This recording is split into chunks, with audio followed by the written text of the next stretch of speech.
have a sip of this. I'm curious to know what you think. That is Chocolate?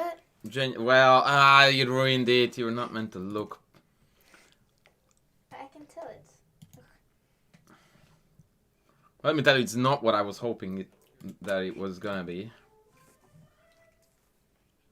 Doesn't taste like anything. It tastes miserable because of the honeycomb component. It just tastes bland. Lamb? Bland. Oh, bland. Yeah, if it tasted lamb, that would be a constant. Yeah, I don't like it. Close my door, love. Thank you.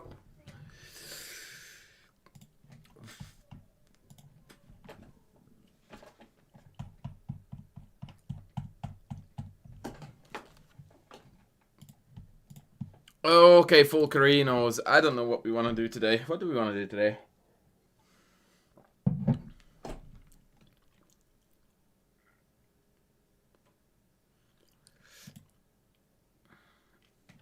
Why don't we do Albin? We haven't done Albin counter-gambit for 75,000 years. Rivaldo! So good to have you on board, buddy.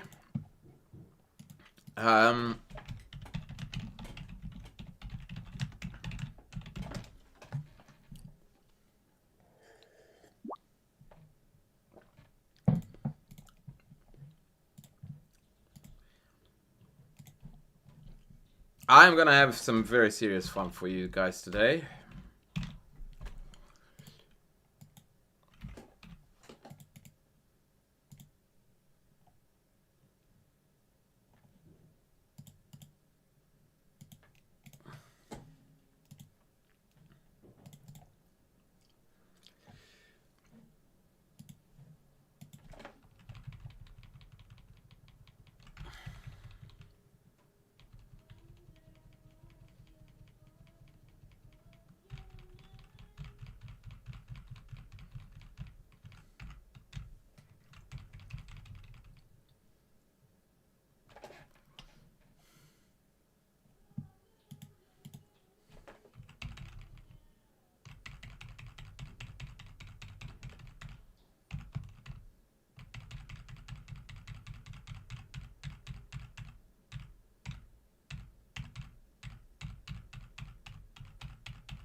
Oh, okay, I find a really cool game already to start with. Okay, here we go. Here we go. Here we go. Anthony Zers, good evening to you, kind sir, too.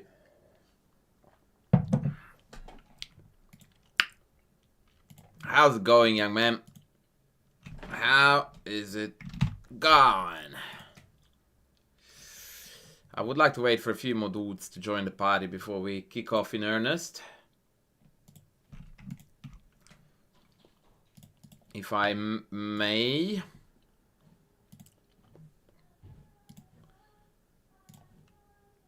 Can you hear my wife singing, guys? Hopefully not.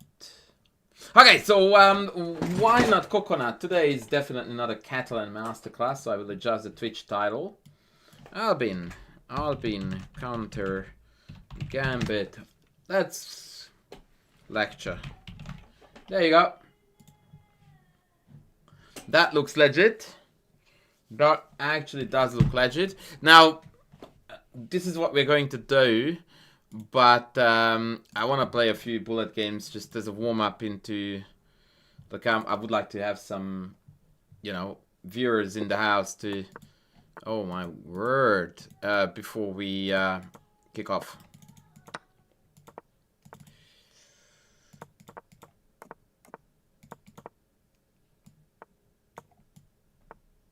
Ooh, bishop d7. Huh. Okay, well, you still can't go knight c6, so there is that.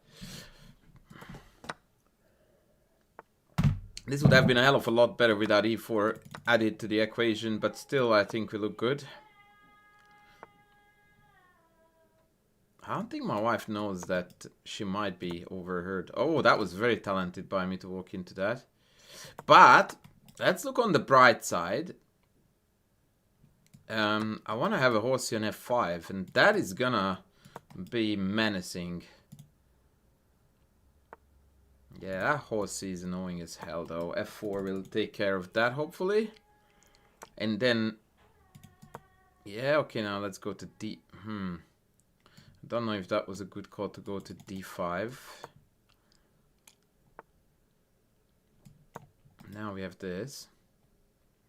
Also, I'm pathetically slow. Okay, so now we are leveling the material. Hey. Hello, love. I'm streaming, just FYI. Oh, I'm sorry. That's alright. What's up? I didn't know why this one came into my bag. Oh, don't put it anywhere. I need that. I need that. I need that. Give it to me. Here. Just leave it there. Leave it there. What a perfect timing, honey. That's a godsend because What? soon we are going to start selling those. Oh. Yes, So that. that's the one in... But that's a different color, right? Don't worry about it. It's all under control, love. I got distracted by the missile.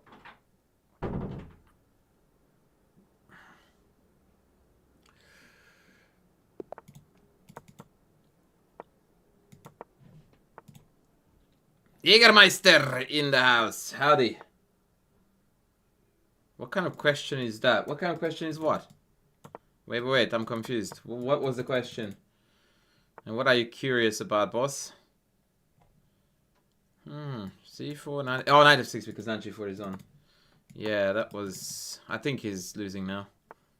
Yeah, here, then here, and then here.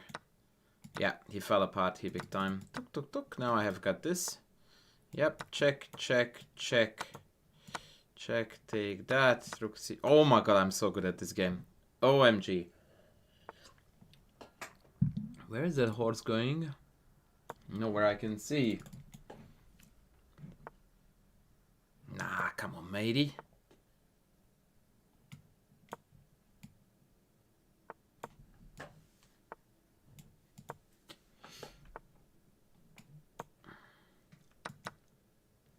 You're just kidding, but I didn't get the joke. So what was the question that made you curious?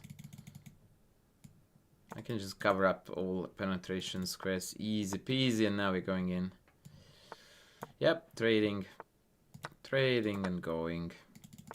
Keep it simple. Pass pawns need to be pushed. That is unbelievably ridiculously passive. Like, I don't understand why you would play any of these moves that are being played there. Now I walked into knight e4 though, so that was a bit awkward. But overall, it's all G. Let's keep going.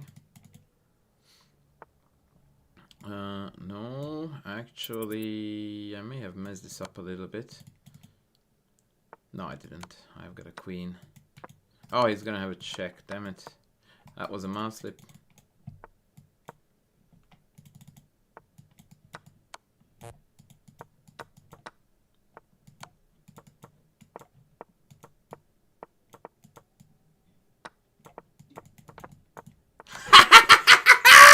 Clean! Clean! Clean!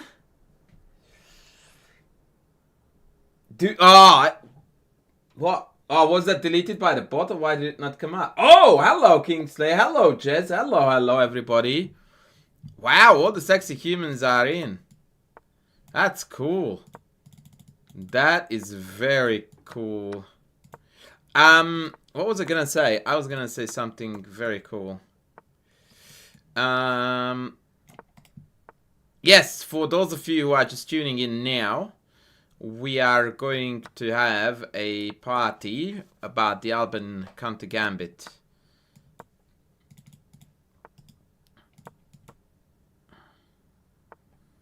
And how are you, you absolutely beautiful humanoids?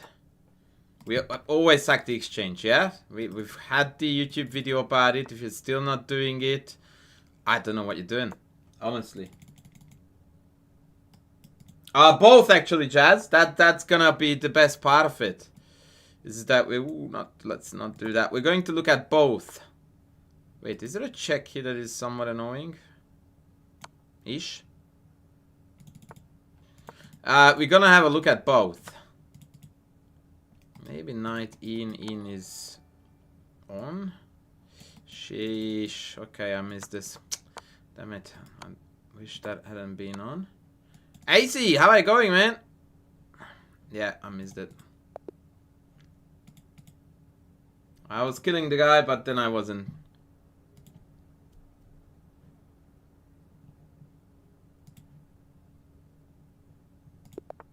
Okay, last game against this dude.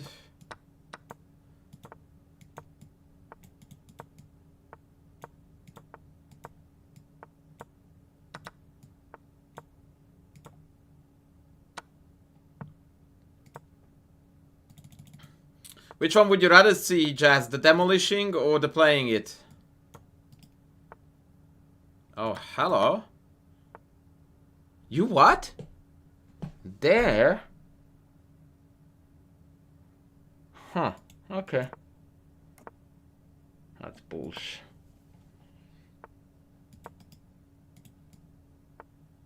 That is also bullshit. That does absolutely nothing. Why are you playing that shite move, bro?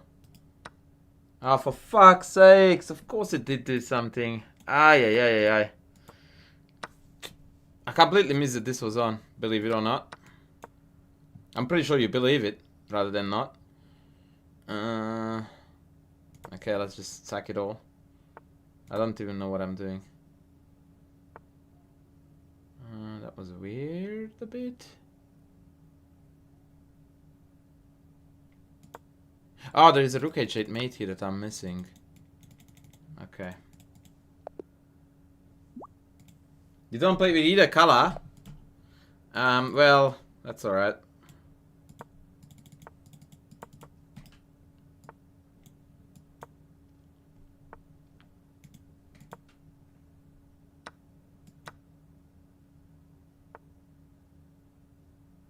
This looks a bit suspect, doesn't it? Just asking for a friend. Isn't this game over? Take, g7, knight f3, gf3, queen a5, check, dagnamit. That was so close. I'm still tempted to do that. But actually I'm just winning a piece here, so stuff it.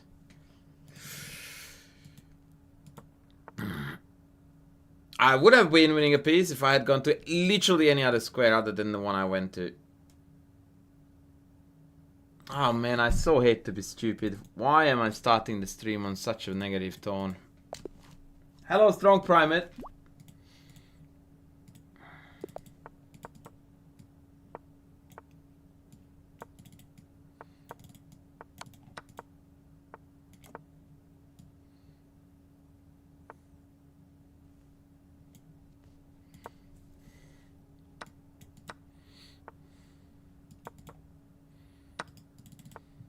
Okay, this is gonna be epic.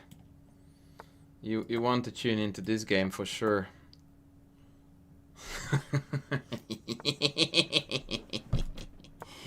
92, 94. Oh boy. Oh boy. Oh boy. Now we are on, baby. Now we are on. Now we are on big time. Ay, ay, ay, ay, ay. Ouchie, brother. The family. The family forks. Now we are talking. Okay. Now we are on. No, we are not doing that again, buddy. I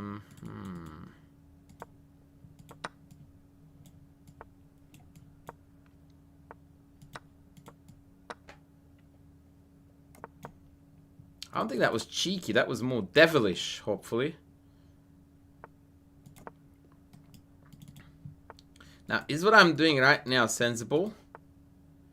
Abso-freaking-lutely not a chance. So why am I doing it, you may ask? Don't know. Really? Knight takes f5 wins the piece, no? Oh no, because d5 is on. Yet again, I'm supremely moronic.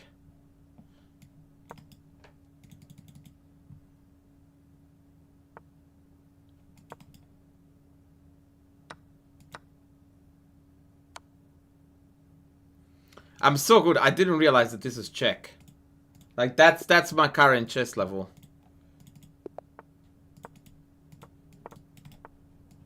That's how good I am. But if friend wants to play h4, this is gonna be a fun ride every day of the week.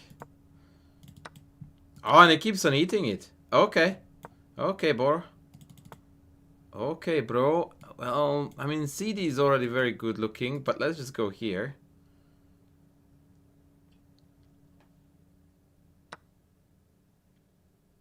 Yeah, maybe I should have taken. That's alright. Let's just develop. There. Shit.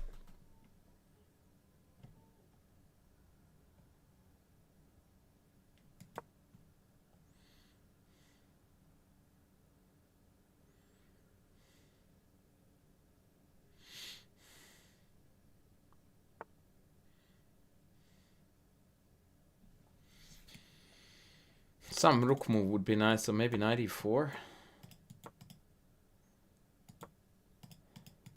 Yeah, I think now I'm threatening actually to take and just wreak havoc.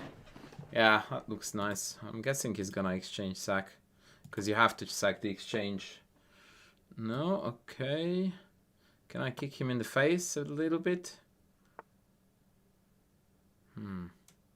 Oh, yeah, okay. So take 93 still loses to queen d3. That was moronic by us.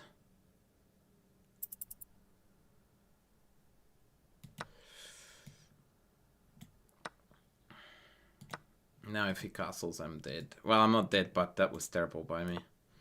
Yeah, hung that. Yeah, okay, no time, no time. Alright, alright, alright. Alright. Alright, this is not looking good at the moment, but let's see. Let's see how we bounce back. I would like to win 5 games back-to-back now. Please ask me what that vision is based on. Not my current form of play. Hey Lauren, how are you going?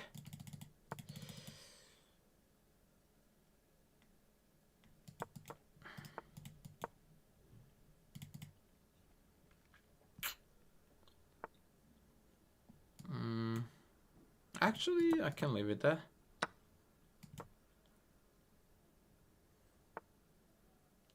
You did that? Okay.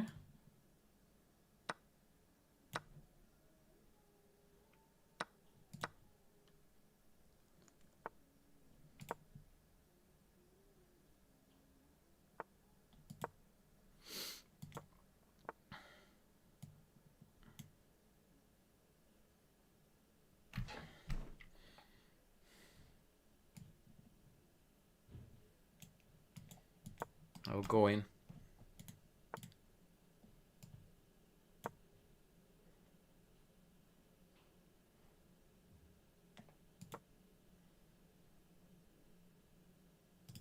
I don't know why I would pre-move this when there is mate. Yeah, that's not very intelligent, is it? Here?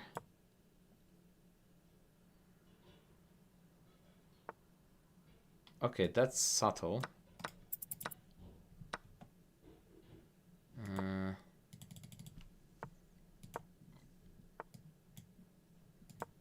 Oh shit.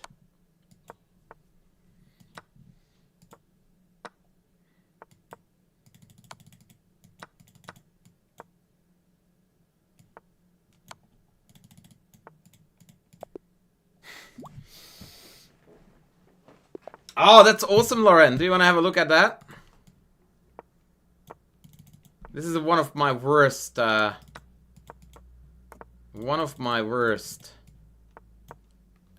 what do you call this thing that I'm playing currently? Jesus Christ. I can't believe I lost to this dude. Look at 95 incoming. Oh, queen f4. Cool. I don't think he knows what he's doing.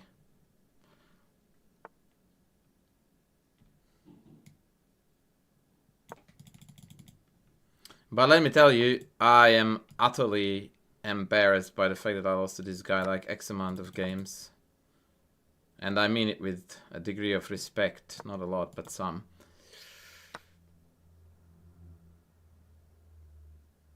Yeah, queen g6. What a shit move was that?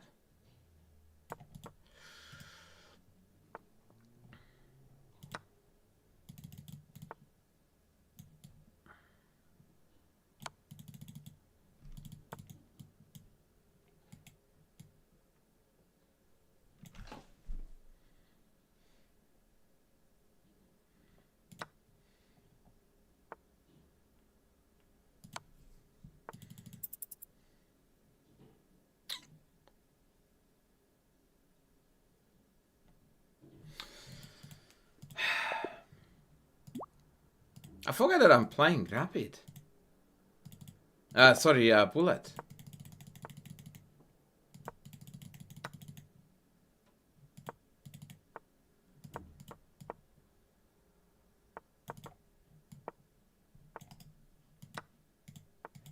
E6, okay.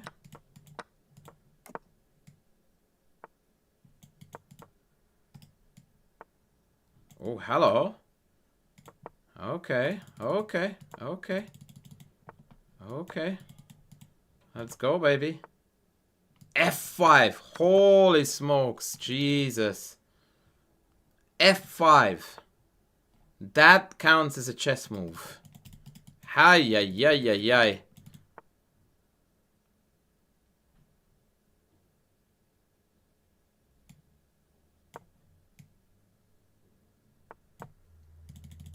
Honestly, if I don't win like 10 games back to back, I will be so sad. And I won't win 10 games back to back because I can't win a single game to save my life.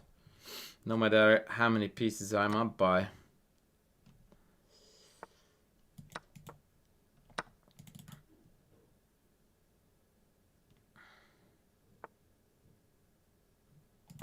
Okay. Go away. Go away.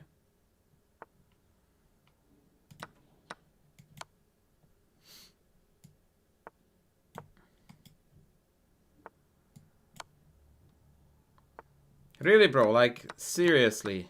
Get out.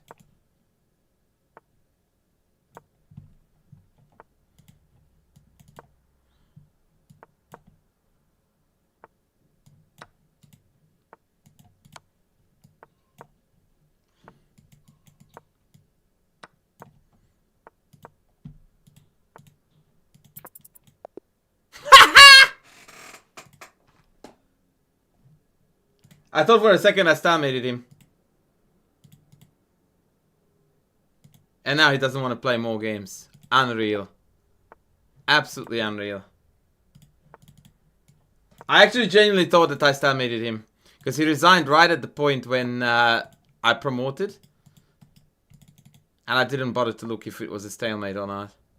Oh, I have a message. How does Gukesh do it? D6, F6, yeah? H4. Okay, I'm game. I'm so game with that. Let's go here. Let's not go with it anywhere else. Let's go here, here, here.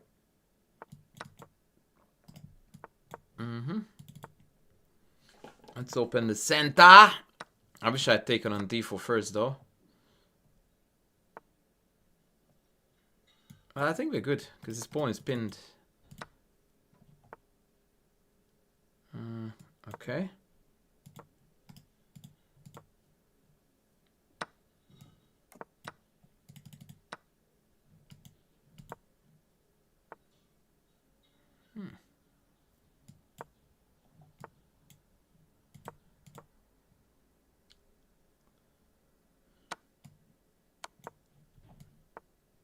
Oh, bugger.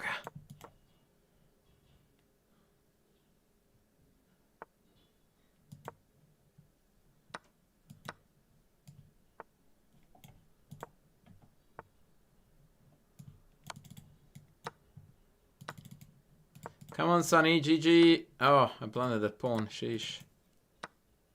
Still GG, but now I need to work for it a little bit. I thought it was gonna be bishop. Thank God.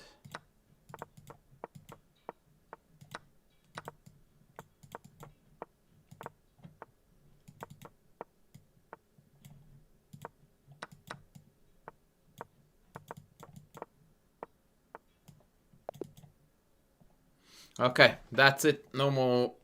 No more. No more. That might have been the last bullet session of my life. Okay, that was absolutely disgraceful. Sorry I didn't read any chat.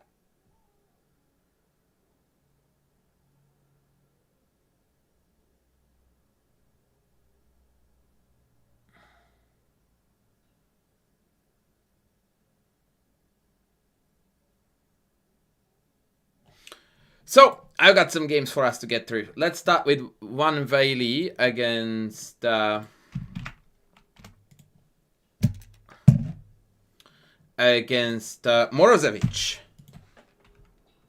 Morozevich.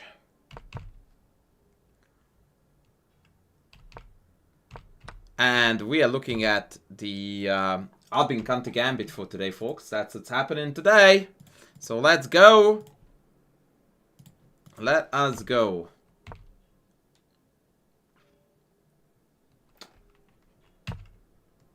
$97. A3. Oh, sorry, Lauren, I ignored your game. Wait, let me have a quick look.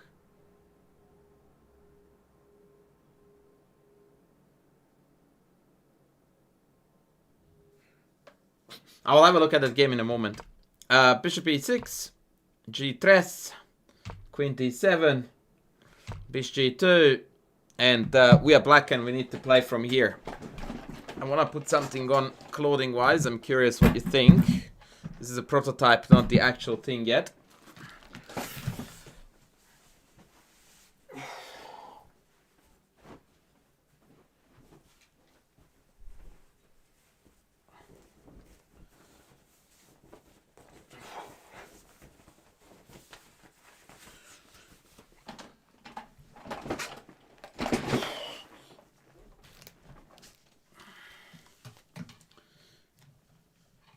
Oh shit, this is not good with the green screen, is it?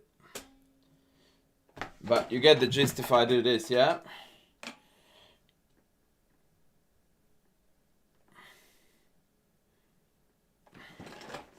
I actually don't understand why the white messes with the green screen.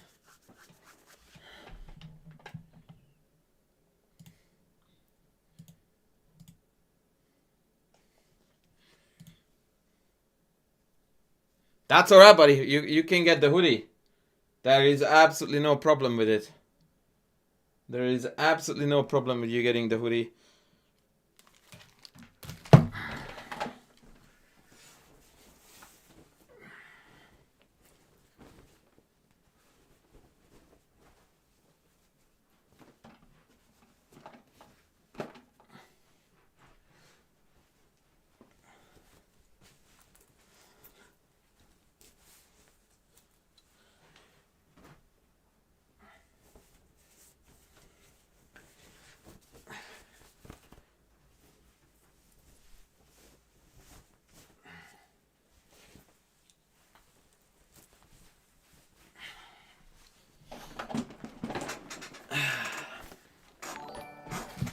Alright. Back to chessing. Let's go. What do we do? What was the move record? Whale, I read your message. I am currently fully booked, my friend. Unfortunately.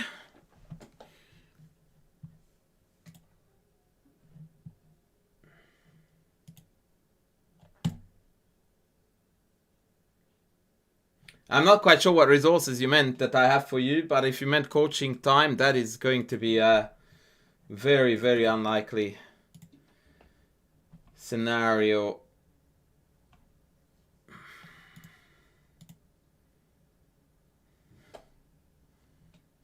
So what do we do?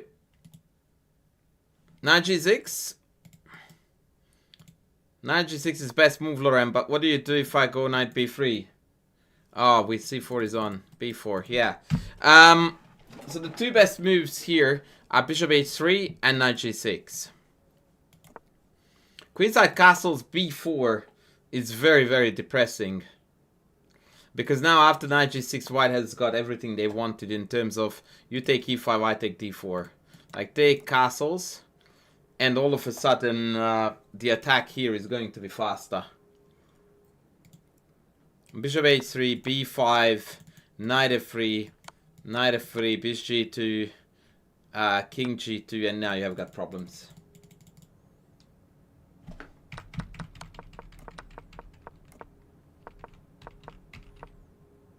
Bishop a3 was played in the game by Morozevich.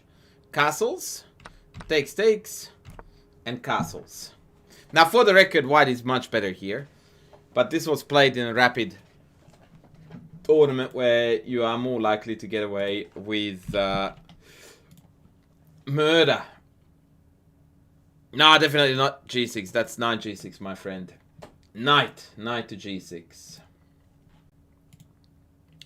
b4 played. Knight g6 played. And this is where white dropped the ball. There is a very good move here for white, after which white is very well off. What is that white move?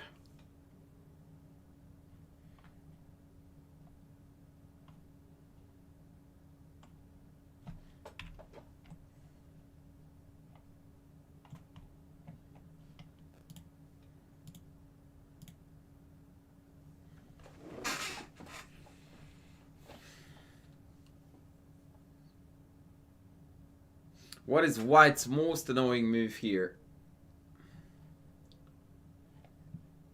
I don't think you would be looking at 94, because then after 95 there is not a lot going on there. Likewise, b5, 95, don't think so. Nah.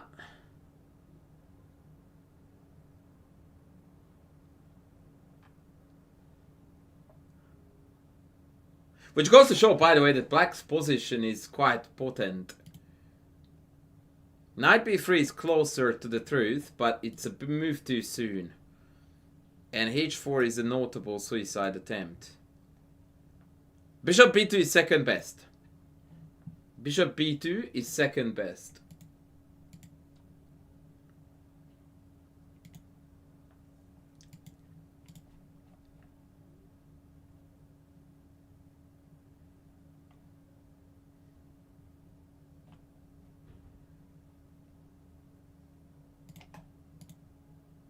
The best move is queen a4, folks. Immediately homing in on the pawn. And now after king b8, we've got knight b3. And now it's not so easy for black to continue.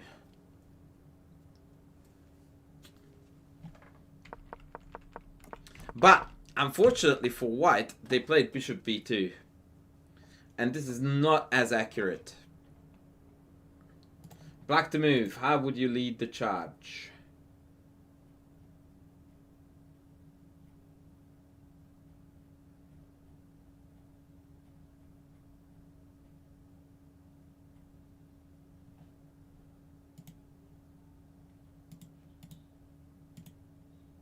Let's now lead the attack for black.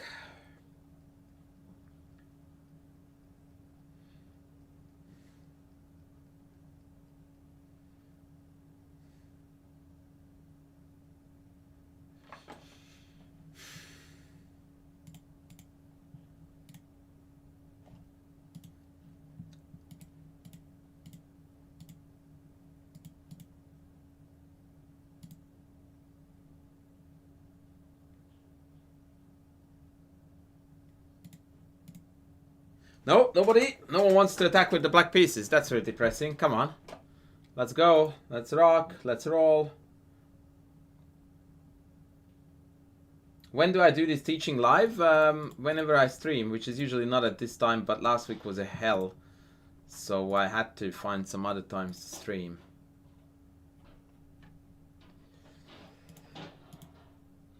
Queen g4, you would get not kicked in the face because of knight f4.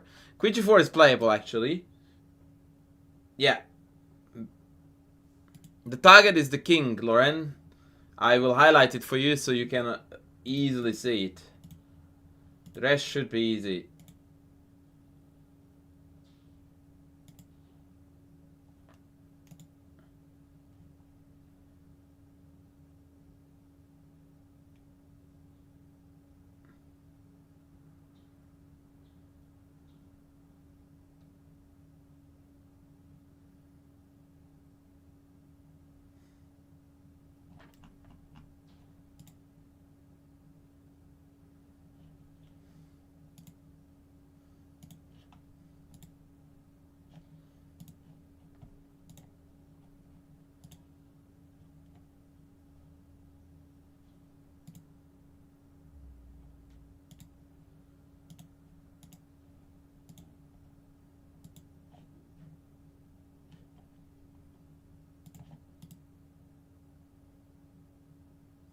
No, knight f4 is definitely not working. It does absolutely nothing. It's just hanging.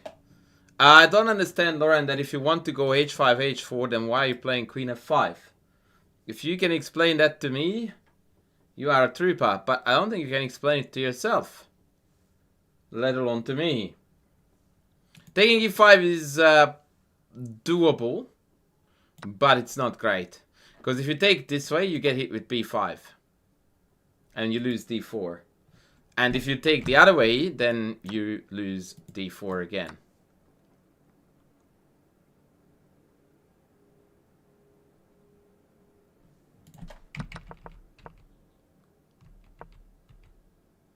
Yeah, I don't follow that, Lauren, because... Yeah, you are not following the dynamics of the position here, because the logic is that right now we are threatened with b5, more or less, I would say.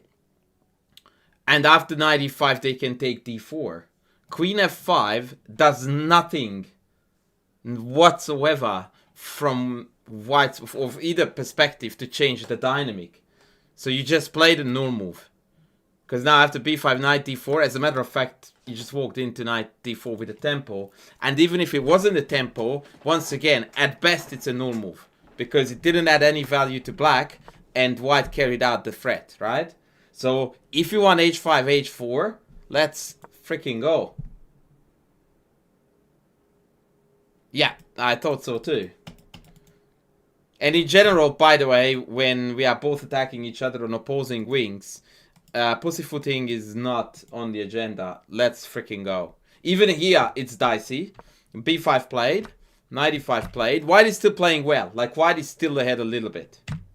But now, very precise defense is required. And it's not so easy to carry it out. In fact, this is where Van Whaley completely stumbled.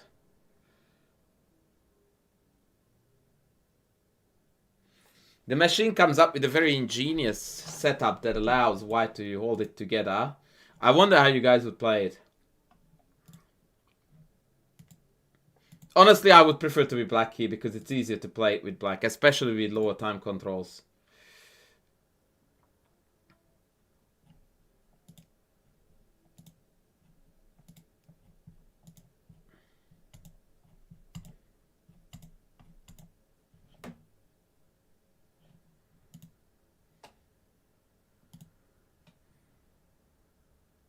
Stream keeps dying on you. It's fine on my end, so it's something with you, buddy. That was not exactly my words, Lauren, but I am happy for you to translate it like that.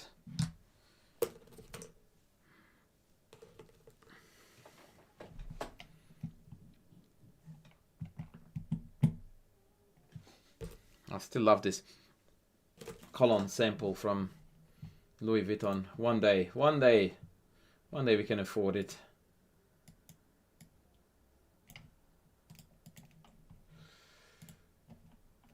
So the ingenious defensive idea is e3. And what it does is that it covers the bishop and opens up the second rank. And the way it's relevant is that you then put your queen on e2, and from here on out you can literally never get mated through the standard means, because if they take, you can just take back like so, and when they come check, you drop back and the queen is covering h2. I'm well aware of the fact that the knight is covering h2 as well, but the knight is decently easy to dislodge. But the second rank defense is not something that you can do much about.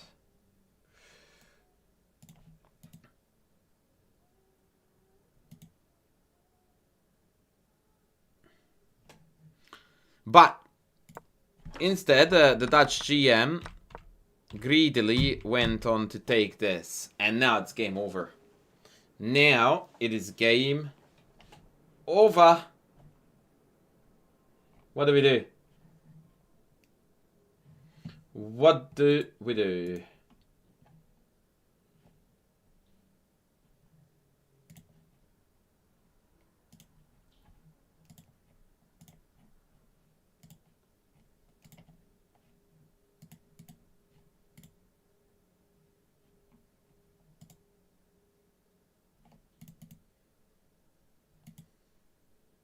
Yeah, greedy pawn grabber, that's right. Very, very much on point. So what do we do again?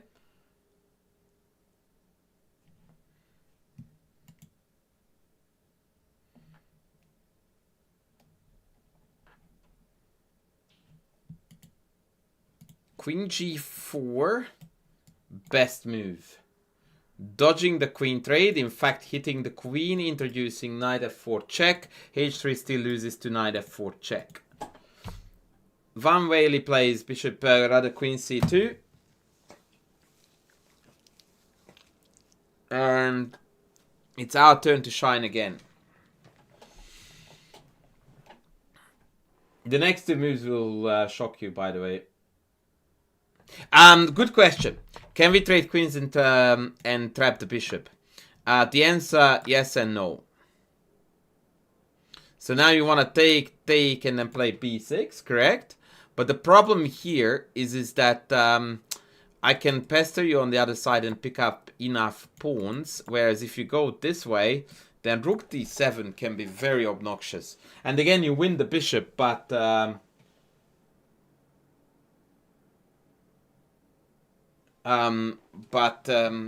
we are shredding too many pawns in the process. No, you would much rather pursue the attack here. With queen g4. Now, Moro took this back, and that's when he played b6. Now, to be fair to black though, this move is less about winning the bishop and more about shutting it out from the defense. So we can put our bishop on c5 and take control of the diagonal.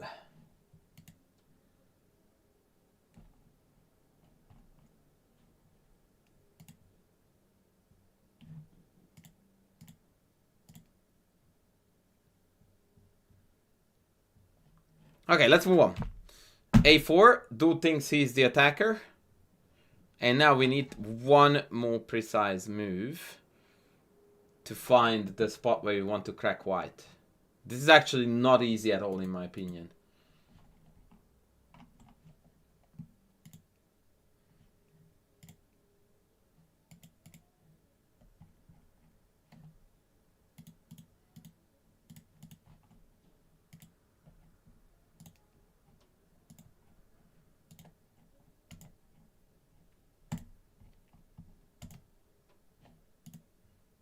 Knight to e5, and if takes... What? Hello? Oh, you wanted check. I see. But then king f2, no? Also know that knight e5, I can potentially just drop back. And then when you take, I take, and the queen covers the second rank again. It's a cheeky move, and I do like it a lot. Now, tactics, you are close. So bishop d6 is definitely the idea, because we want to crack them here and here. However, what do we do now? Big question here. Does this win or does this lose?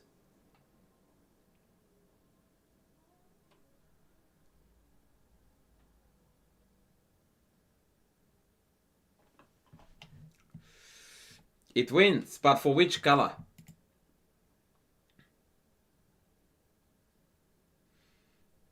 Hello B9, hello Steffa, hello Korean guy who is typing in, whose name is Korean and I can't read it.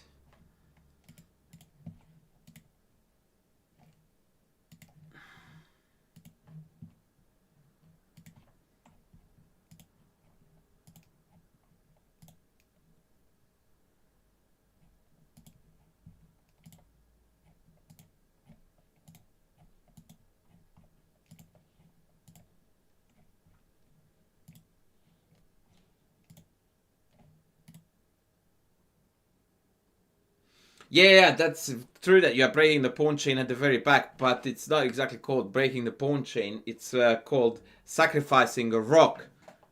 And whilst in the realm of Levy, that's a sign of excitement, in the real world, it's still a 50-50 whether that works or not. So we need a line to prove that correct.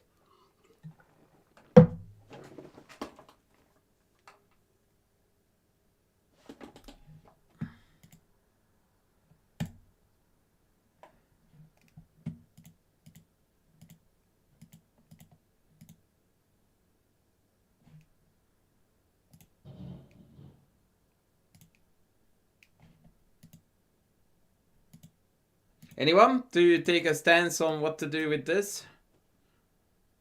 I'm not getting any lines, and that concerns me.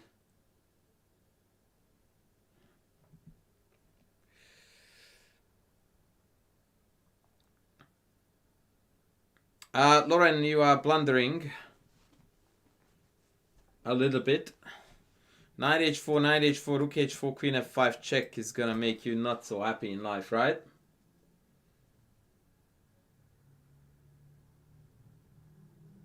Yeah, I figured that, Chris, that there were some shortcomings there, but your general ideas are, for a 900, are very, very good. They are very good. Now, this is losing outright, unfortunately, because after knight takes queen check, I go back rook h8, rook f2, and white seems to hold.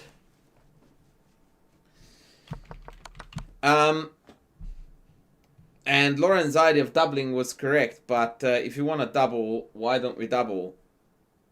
And this, by the way, does bring about also the threat of rook g6, queen g3, rook h8, as well as starting with rook h8. And this is why it's so strong. This position, according to the engine, is a solid -6.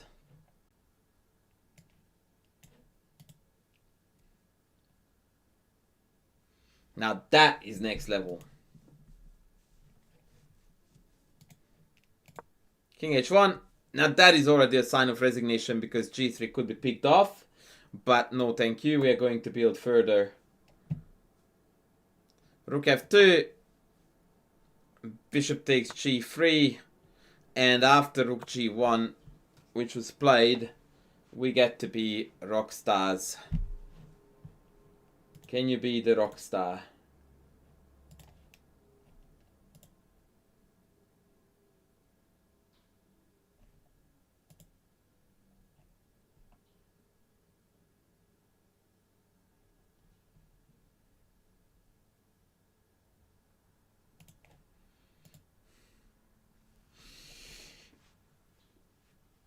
Well done tactics and well done drunk chess. Let's see if YouTube finds it. Yeah, the Korean guy.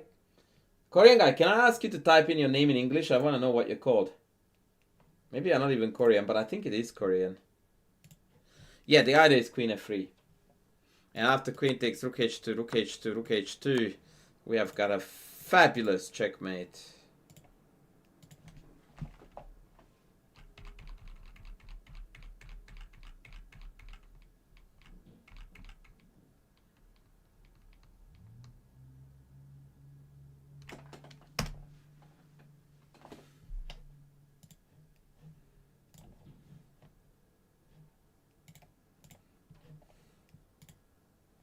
That was GG.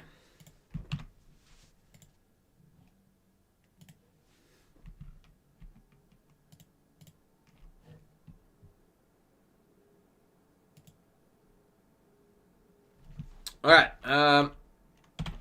I need to take a very quick break.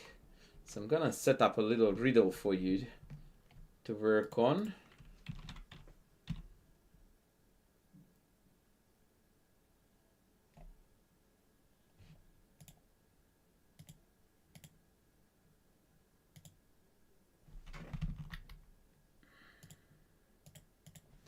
Just bear with me for 1 second and you are going to get some love.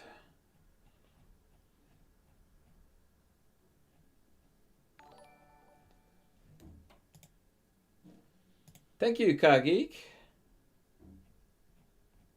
You absolute legend.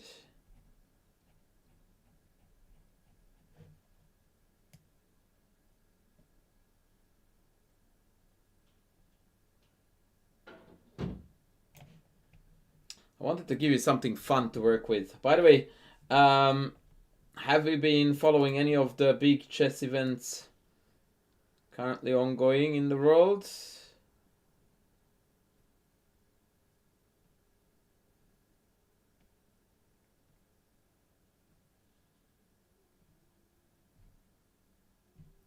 Or not really?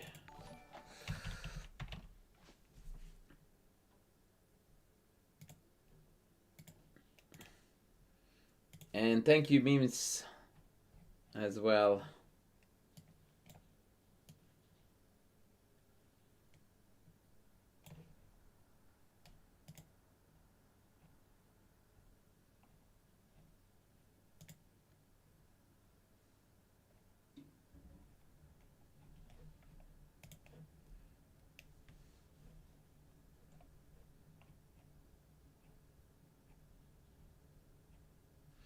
There is a tournament currently ongoing in Portugal, the Maya tournament, where there are a lot of streamers playing.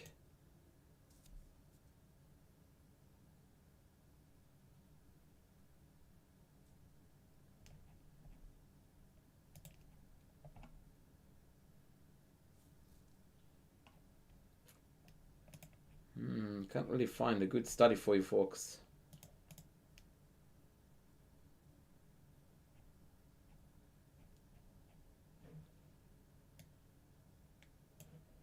Yeah. Bear with me, I'm getting there. Kagik, yes, I do recall the name. I do recall the name now that I am looking at it. Good to have you on board, buddy.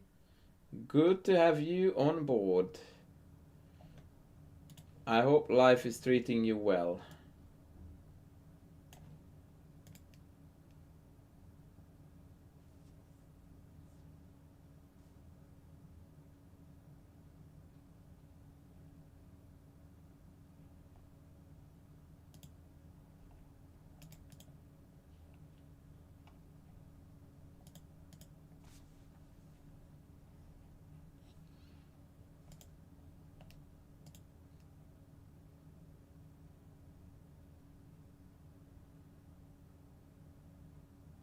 Ah, this is so cute. Okay, think about this, guys. Be prepared that this is harder than what it looks. Okay? Be prepared, it's harder than it looks.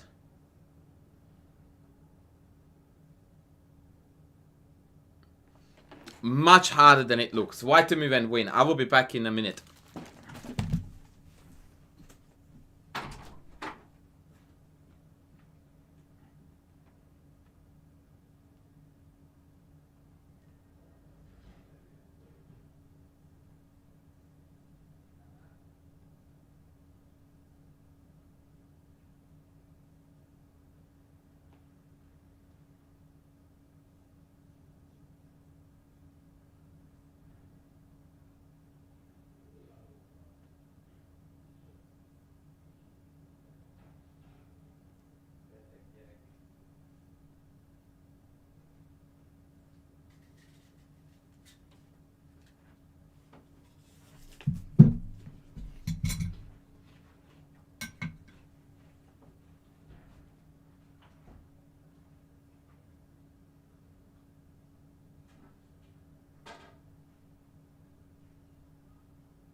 The mechanism, you sit on it and it sinks down. It doesn't matter. Don't charge money for it. It's free.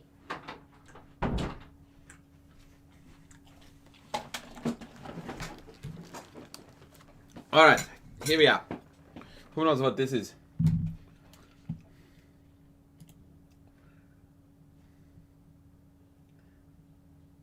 No, it does look very easy at first glance because it looks like E7 wins.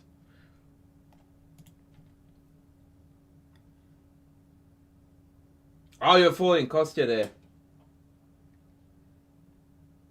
Jake! Ah, Jake, I think you have been around for a bit, haven't you?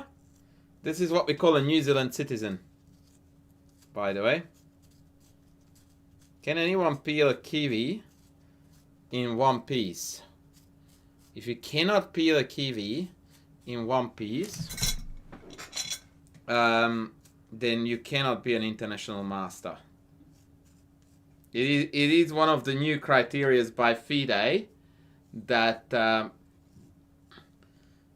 you must be able to peel a kiwi in one go, like this, and the fruit.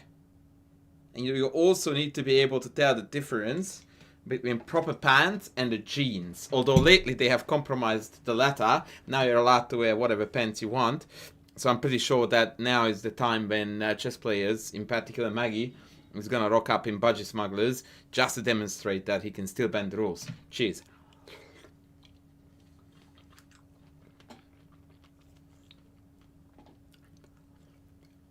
In New Zealand, this counts as an act of cannibalism. I'm eating a kiwi.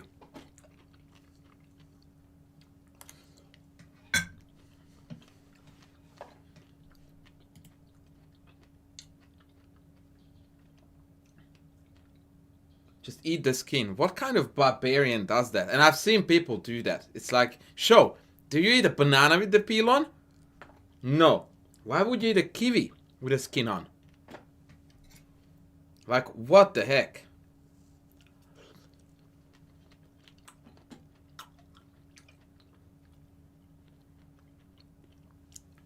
The spooning is acceptable. That's what she said too.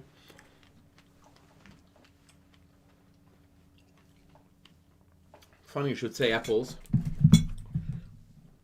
Yeah. Okay, so here is the deal. This is a study where the solution is not difficult at all. However, you need to be very smart about how you go about it, because if you go e7, black has a few tricks up their sleeve. Obviously, rook takes, promotes to queen wins for white, yeah?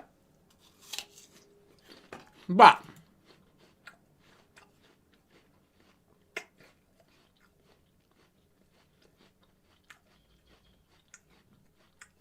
what if I go check? You take, right? Then I go here. What do?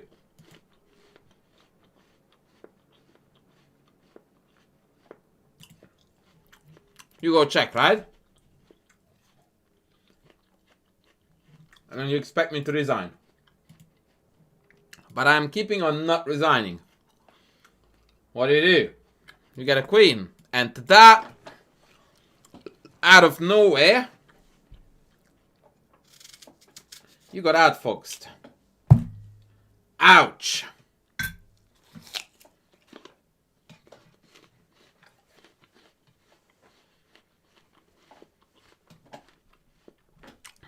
Exactly. So the win is to get a second rook.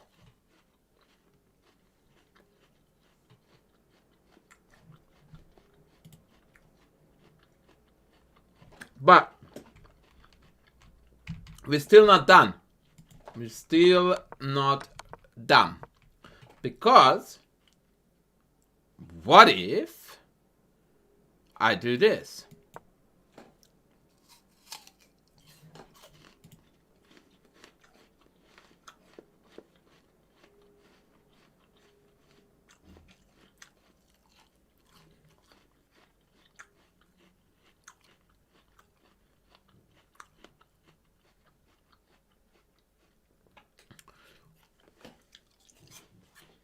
Promote tonight. Defends the rook. Check. Ta-da.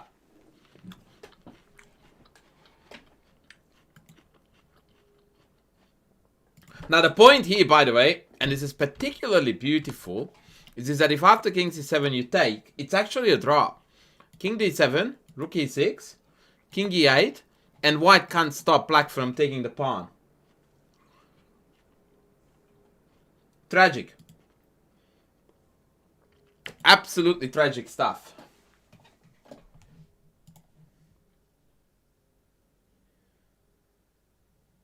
And by the way, I forgot to tell you that the reason why we had to promote to knight and not queen is because in case you promote the queen, there is bishop check.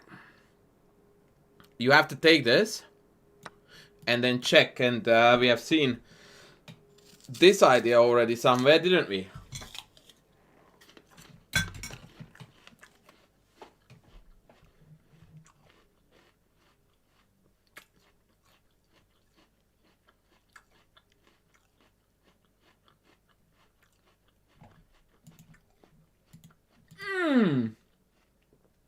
Hello, Express Trains. Not a puzzle, Lauren, it's a study.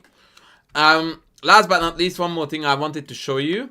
In this position, the fastest win is here, here, and then take.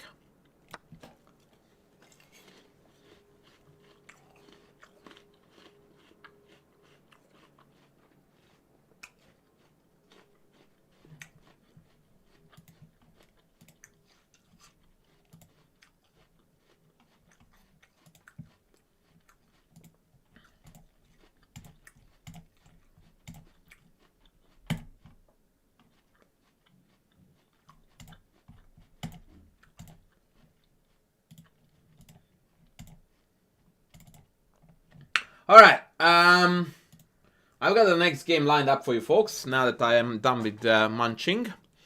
And this game is going to be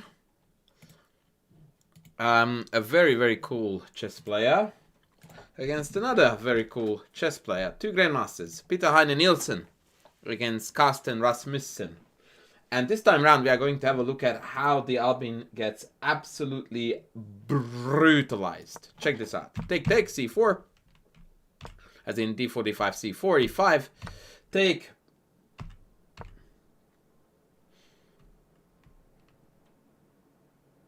Yeah, I just showed you. I even had the bishop falls out of the sky. a3. Yes, Jake, that is correct. Bishop g4, knight d2, queen e7. h3. Back. And from here on out, White's job is pretty straightforward. I'm curious to see what you guys would play for White.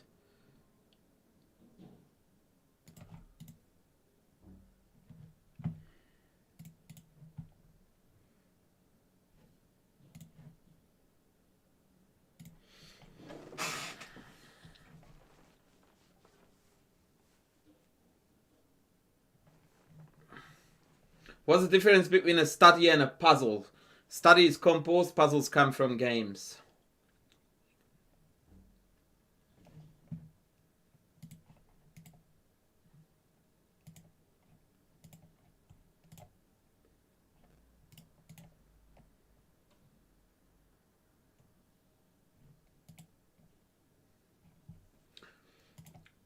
Let me see what Lauren will play here.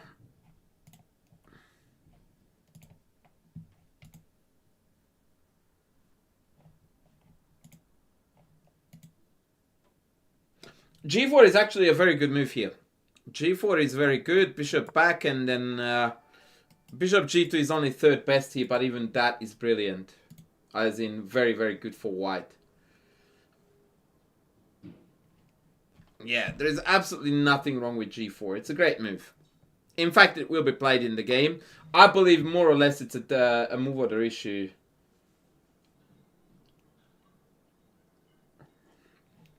They played queen a4, which hangs the pawn, or threatens to take the pawn, I should rather say. Castles. And he, g4 was best. He played b4.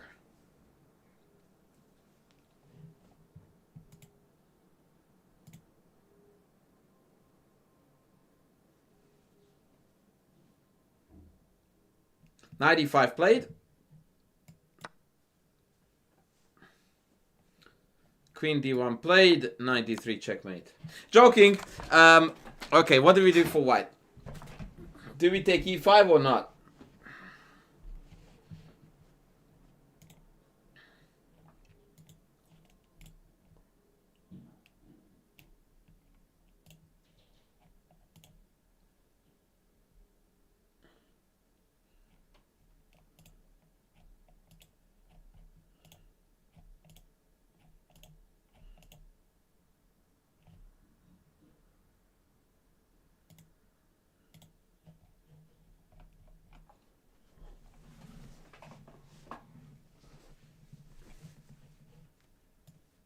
Let's go.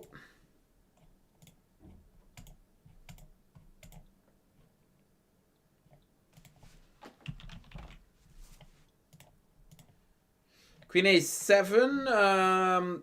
That would again fall for check, check, take, yeah? So we need to be a little bit careful.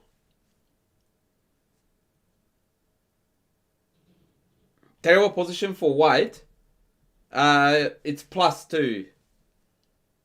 White is almost winning here by force. So let's try that again, young men, shall we? Let's try that again. The trick, though, is that there is only one move for white that retains the advantage, and everything else is really bad for white. But that one move is very good. I'm not sure, Lauren, what you mean by putting a knight on f6. Knight e5 is correct, but knight f6, not so much. Yeah, taking a7 here is losing to d3. That's all kinds of trouble. I guess Lauren meant knight f3, which is the right idea, but wrong timing. We need something else.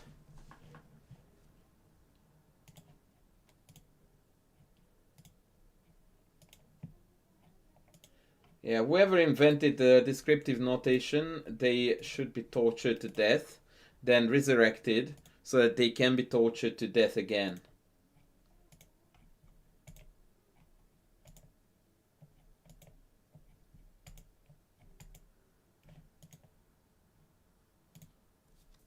G4, of course. Of course. Bit harsh? No, too lenient. Now we have a party in the house because the bishop is hanging. Bishop G2 is gonna come. Knight f3 is gonna come. Queen a7 is on. A lot is on. If d3, you just simply play rook a2 and you will be fine. It looks a bit scary, but objectively speaking, no threats to be found. Take, bishop g6, knight f3, queen wherever, and you take. Let's say queen each, bishop d2, and white is completely winning.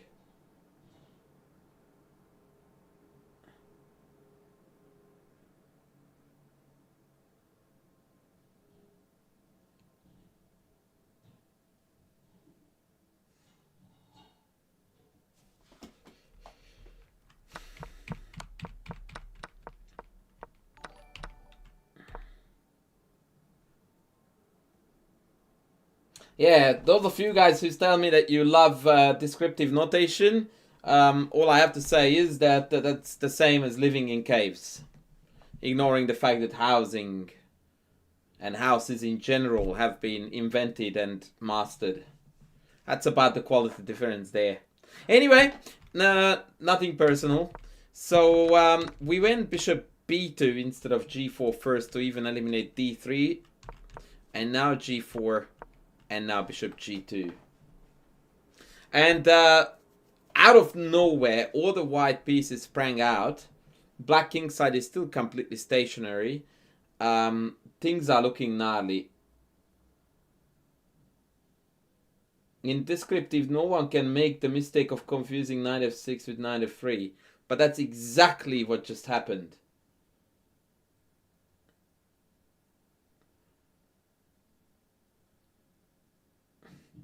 Yeah, Mr. Royce. Yeah, bishop b2 first is also good. As you can see, that was exactly how the game went.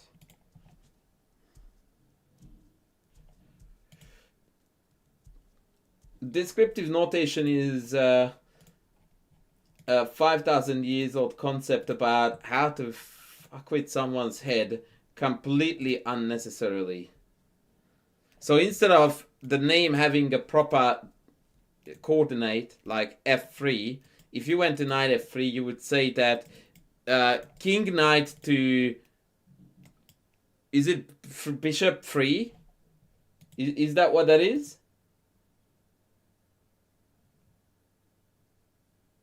Like, it's so dumb that yeah, nah, I just can't find words for how ridiculous that is. King knight to king bishop 3, yeah. That is not only insane, but it's utterly stupid. Yeah, don't go there. That's instant master this beautiful chess game here. Knight f6. Let's play moves. Let's go.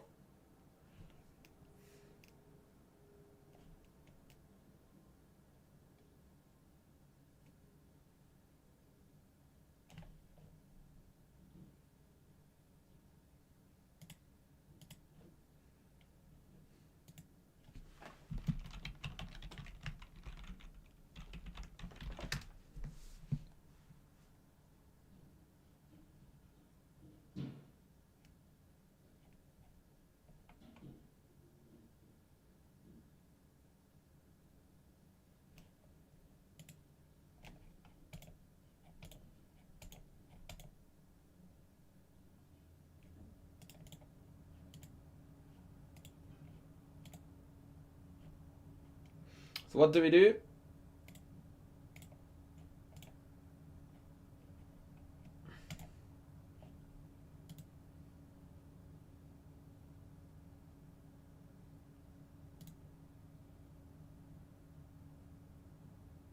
Knight kicks the queen, yes. So knight to king, bishop 3, yeah.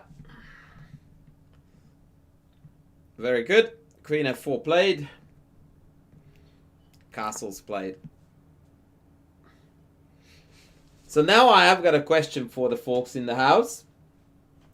Whose king do you consider to be more vulnerable?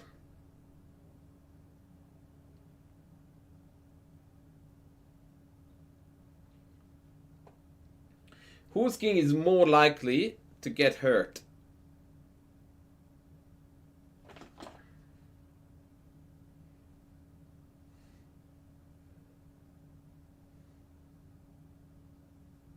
This is black to move, by the way.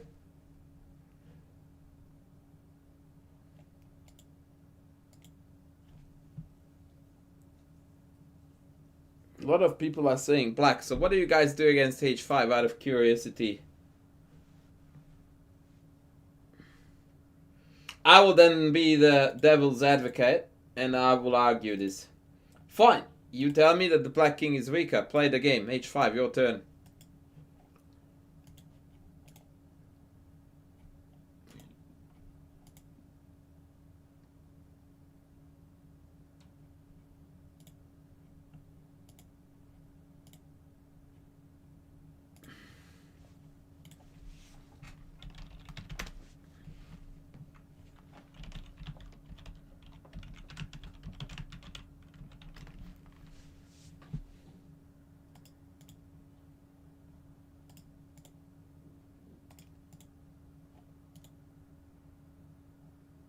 No, it wasn't white to play, we just castled here.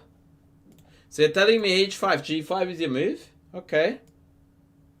Can I...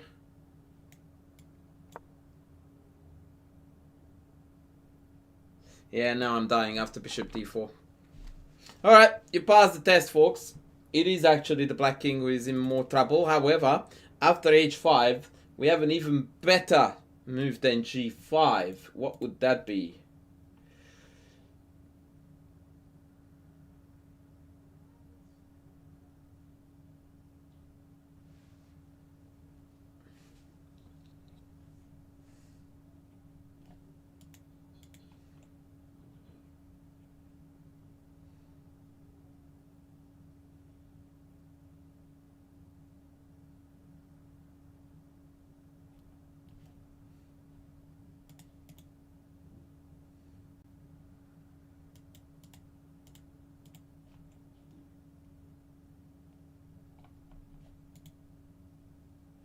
Bishop takes d4. Can someone tell me what's wrong with rook d4, knight d4, queen d4?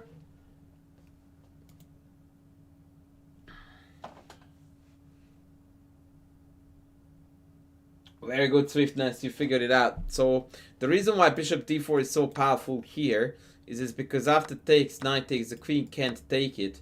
Because then after rook d1 there is a back rank mate.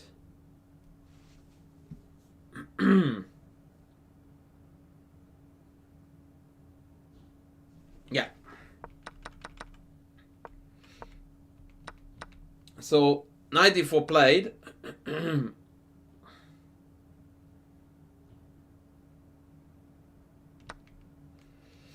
Played. Oh well, that's the other reason, by the way. E3 is not bad either. Actually, knight d4 is a losing move here. Wow. Oh my god.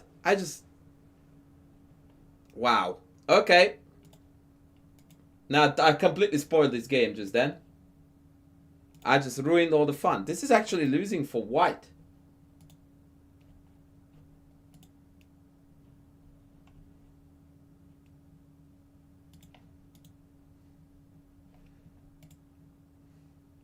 Exactly. Bishop d6. And all of a sudden, we're getting killed.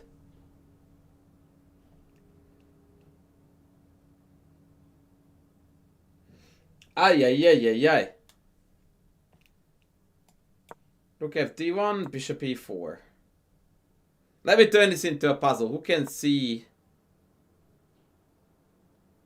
Oh no, I can't even do that. I was trying to turn it into a puzzle, but I can't. That's the idea, Lauren. If it doesn't do that when you're watching my stream, then something is wrong. E3 is the win. Beautifully forking both. And now white is winning. HG. Best move for white. Still a bit tricky. Still a bit tricky.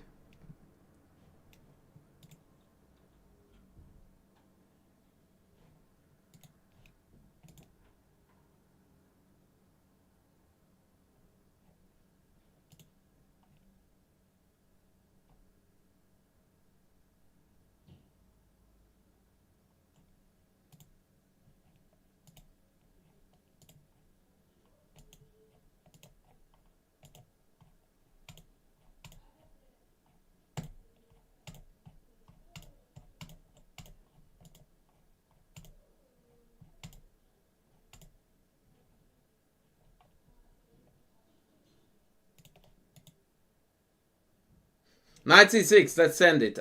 Isn't that just one move too soon, brother? What if I take you? Exactly, rook d1 with the threat of knight c6. Knight b5, I don't know if knight b5 is gonna cut it here. Queen b... actually, I'll take it back. I do think it's gonna cut it, yes. Yeah, knight b5 is also good, but queen d rook d1 is a lot more nasty because now we have got both knight jumps threatened. So they played GH, and after knight check, the queen was a goner.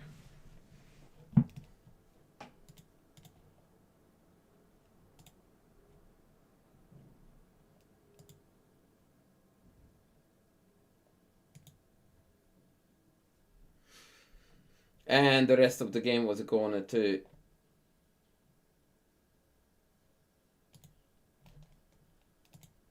Lauren, can you re-send me that game? I want to have a look at it.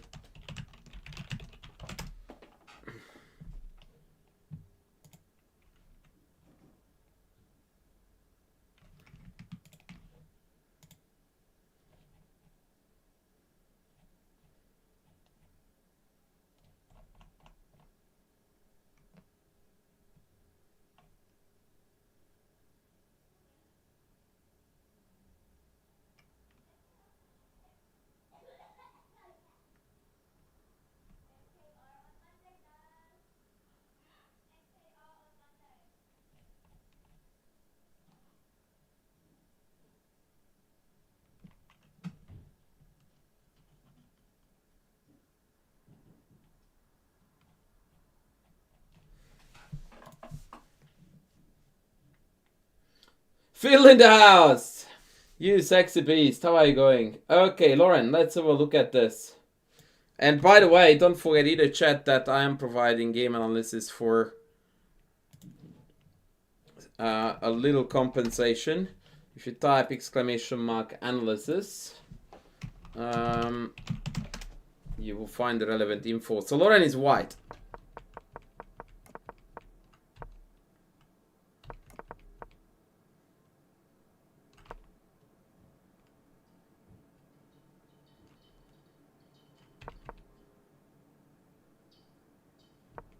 And now we are in a Chigorin, and this is a dog shit move. Lauren, do you know why this is a dog shit move?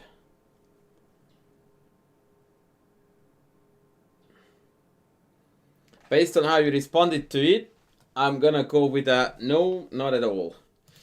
And you said that, not me. Right. Chat, do you have any idea?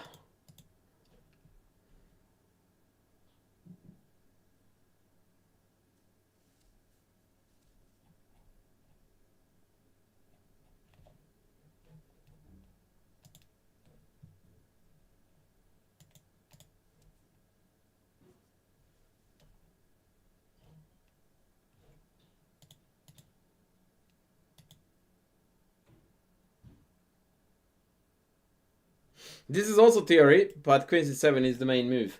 The reason why this is no bueno is because d5 now hits with the tempo, and the knight can't go back to b8, which would be optimal to reroute to d7, because he white has a very important move that disallows black to consolidate. What is it?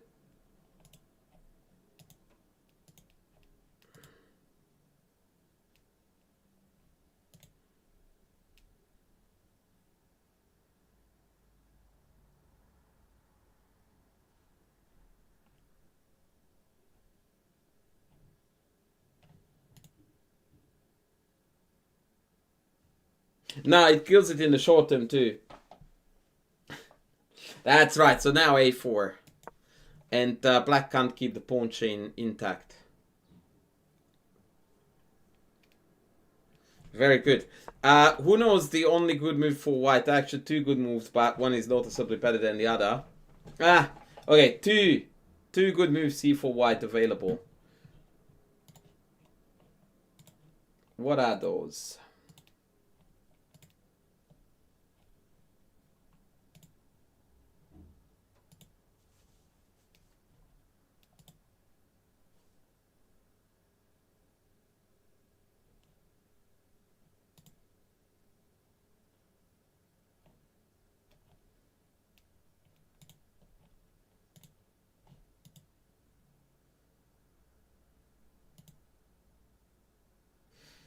Swiftness and Avon are on the money. The idea is b3 to kill the knight, which now cannot go back here. And when it drops back to b7, that's when you kill it with b4. And the knight is cooked.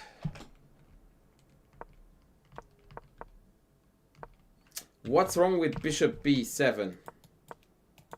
Nothing, but the story doesn't end here, so I can keep on piling up the pressure on the b5 pawn. And even knight a3. It's very difficult to hold it.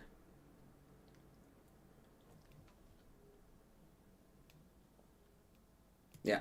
Anyway, let's go back to the game. So in the game we played bishop e3, which is totally fine. h6, d5 would have been very good again. We played knight d2. Queen c7, d5 would be glorious, but no. d5 would be glorious, but no. d5 would still be glorious, but yes. Okay. Better later than never. We got there. Ay, ay, ay, ay, ay. This is gonna be checkmate, I'm telling you, folks. Yeah, very good. Knight f5, yeah, bishop f8, and now queen d2. King h1.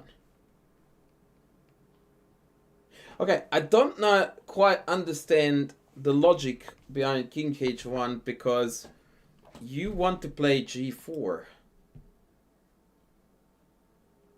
Unless I'm mistaken. Isn't that right, Lorraine, that you want to play g4? That's the story here. Am I reading this correctly? That the idea was to play g4? Okay, so you're not going to like what I'm going to tell you here, but if your plan is g4, why the hell are we playing king h1?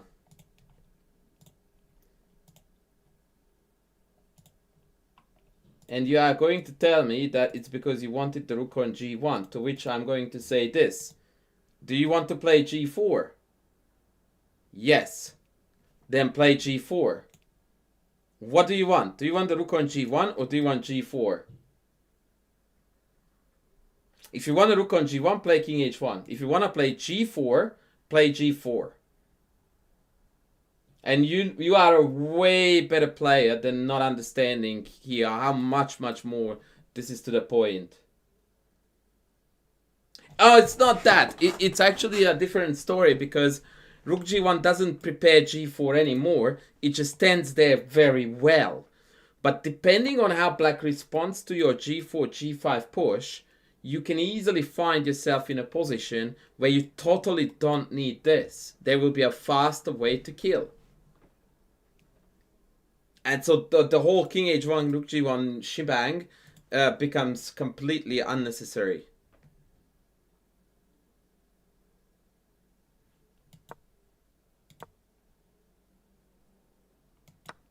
Let me paint you a picture. Take, take, take. There is absolutely zero chance that in this game you are... Well, I wouldn't say zero, but unlikely that this is happening. First, you are going to bring in the queen. And you will kill. Like, let's say f6, bang. Bang, check. Right? Here, you picked up the rook. And you totally didn't need this. At all. I'm not saying that it's not gonna happen. I'm saying is that adjust it when it's needed.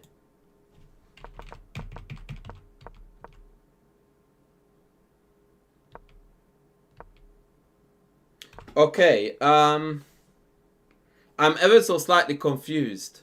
So if you played king h1 with the idea of rook g1, then why are we playing king h4 and not rook g1? I'm really not trying to sound like I am splitting hairs, but how the heck does king h1 and h4 work together? In fact, I'm sorry to be the stupid guy, but what is even the point of h4? Can you please elaborate on what this does? Because I'm genuinely baffled by this. I don't get this. Ah, that would explain. No, knight g5 is not threatened. It's attacked by 2. So you can't push past. That makes no sense. I'm sorry, but that makes no sense. In fact, what you're about to do is to botch your position really big time if you want to go all the way up here. No, they can't. You go rook g1. They do blah, blah, blah. Cheers, sweet boys. You go g5, they go here, and they resign. That's what happens. You are overcooking it, Lauren, like crazy. If you want to play here h4 followed by h5, you are very seriously running the risk that you will not be able to now break the king side ever. Ever again. Whoa! Cheers, mate, uncle. Long-time YouTuber and Chessable subscriber. Different username on there. Thanks for the great lessons and community vibe. Cheers, man, you are a legend, uncle. Like, this is, Lauren, your nightmare. And the problem is, and I hate to tell you, but I know that I'm right about this, is that you would have loved this shit to happen. You would have absolutely been in 7th heaven seeing all this crap and the weak light squares amongst them. And you shouldn't be. You absolutely should not be happy about this. And I tell you why. Because you play rook g1. This game is over in the next 5 to 10 moves. Next 5 to 10, it's over. We are signing score sheets. It's as simple as that. Like, you are just absolutely checkmating the shit out of this opponent. It's queen in, rook in, it's mate. 5 to 10 moves. Right now it's +7. You go into this catastrophe that you describe as your dream scenario with h4 here, and if you actually carry out h5 after f6, you are playing another 40 moves of chess. 40 moves. With no guarantee whatsoever that you are going to win it. Because from now on, there is no clear winning plan available to you. Why would you do this? And why would you be happy with that?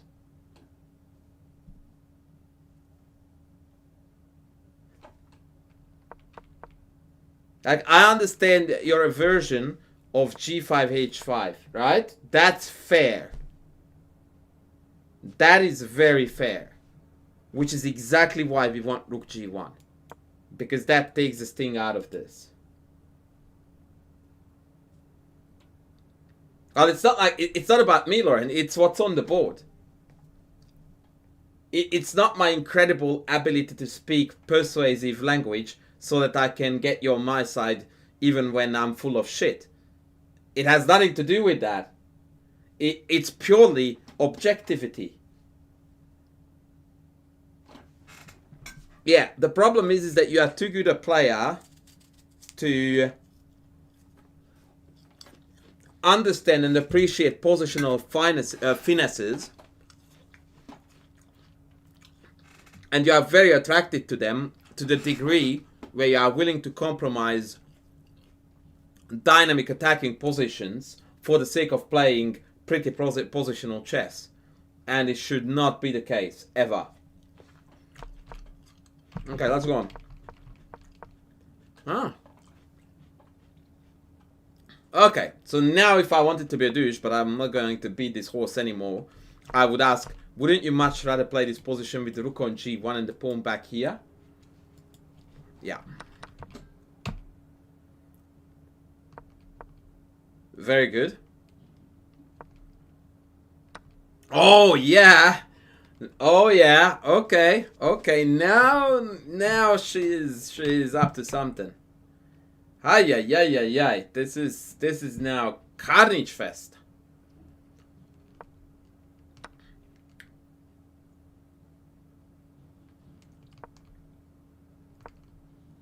Holy shite.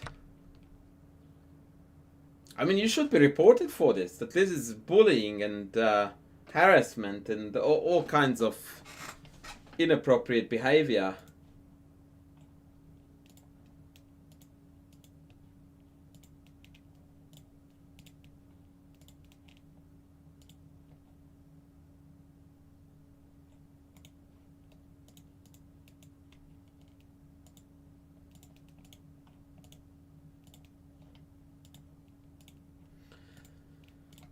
That was some nifty stuff.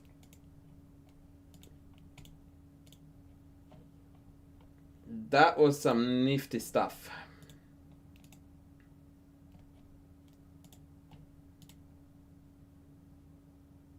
Is there anyone in YouTube, by the way, who wants some of the games analyzed, perhaps?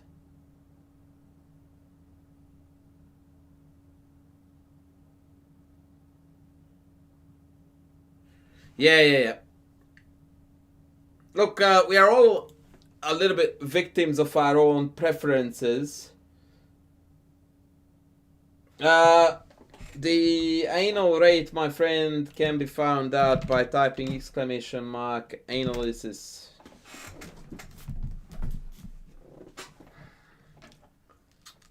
On both channels, actually, the commands work. By the way, for those of you absolute animals who eat the kiwi with the peel on, do you eat the mandarin with the peel on as well? Just asking for a friend.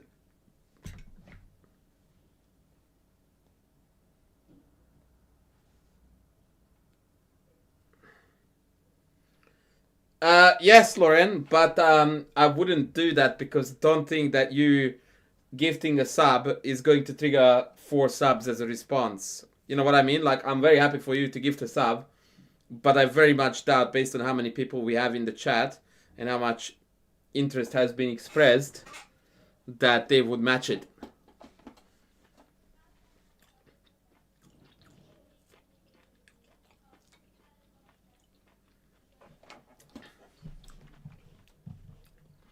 Let's have a look at another Albin.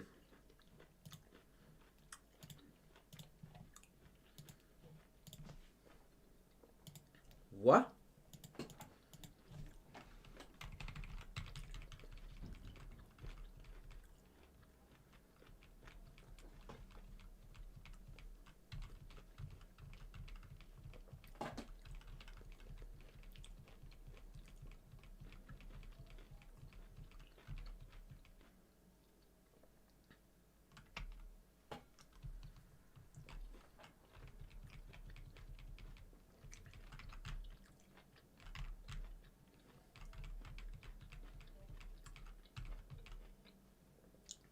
Dude, I'm playing like 4 games a day with my D4 course.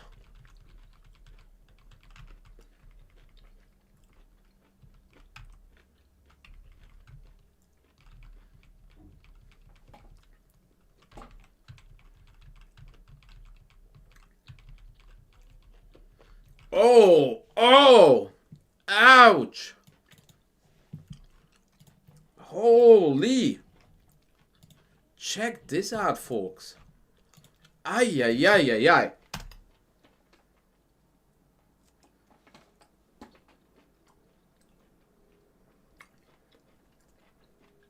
Yeah, Uncle, I would say that it's better to look at least Rapid. Oh, it was you who donated. Thank you so much, mate. You are a legend. You are a legend. Thank you so much.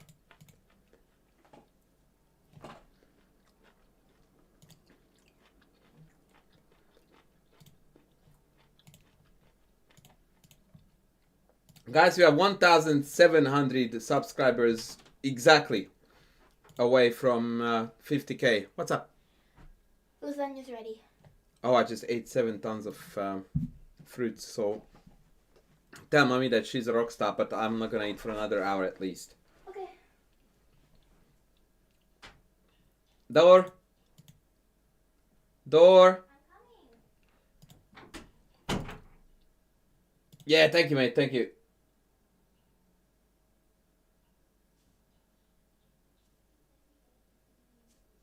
Grapes, tomatoes, and apples I can do. Kiwi, not so much. Yes, I agree.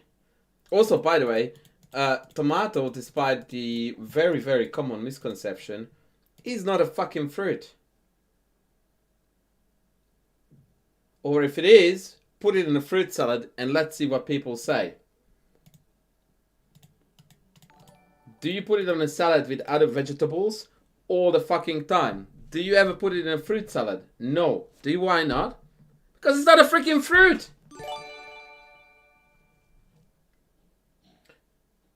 Ah, Sweet Blues! Coming in strong with a 5 gifted. Thank you.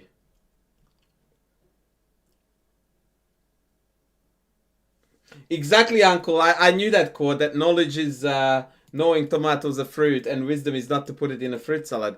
Yeah, it's not a fruit. It's fucking nonsense. It never was, never will be. It's a vegetable. And it's consumed as such.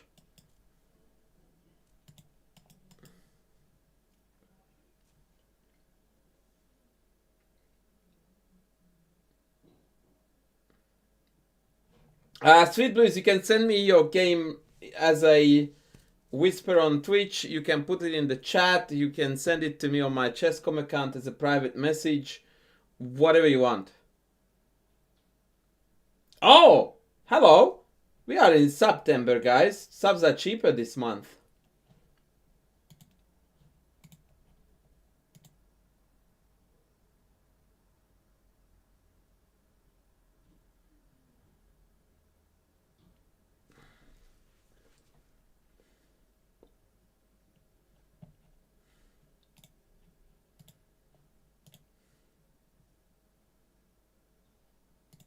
It is a freaking vegetable. Like, there is no question about it. Okay, so here is the game. Let's have a look. What is cooking here?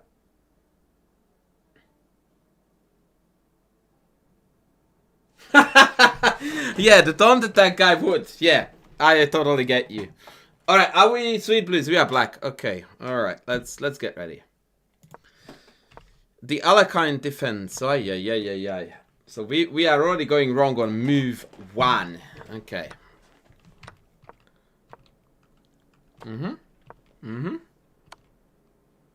Alright, game is over. We won. Thank you very much. Next game. Okay, so I can go back to the Albin that I plan to analyze because this one is over. And it hasn't even started, which is hilarious.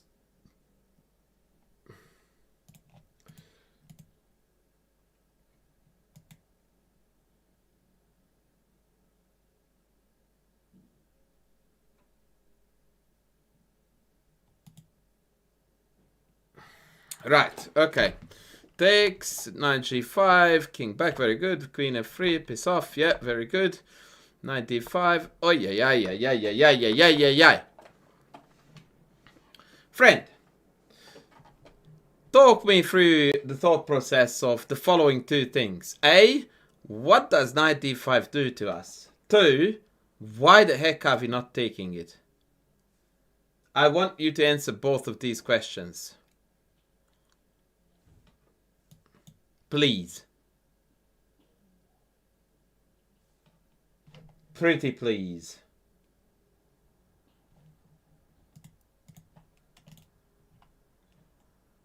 The more important question is that why on earth are we not taking this?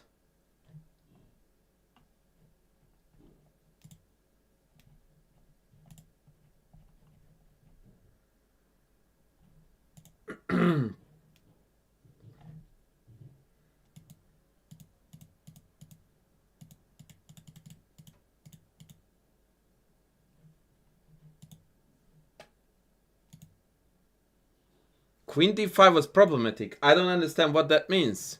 Queen d5, what is our response?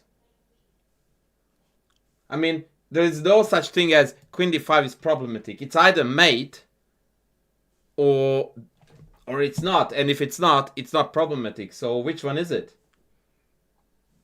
Right, so please explain to me what part of this is problematic. Dude, you're 1700. Are you telling me that you overlooked the mate? Because you actually, essentially that's what you did. Because you thought that this was mate. That to me is unfathomable. I don't know you at all. And I'm already having a very strong feeling, call it assumption for the time being, that one of the two or both, I think, is right. You either hate defending, or B, you have got incredibly low self-esteem in chess.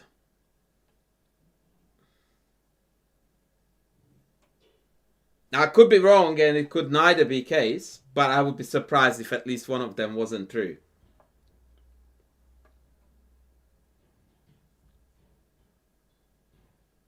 You typed in a yep, but I don't know which one it is to a yep to.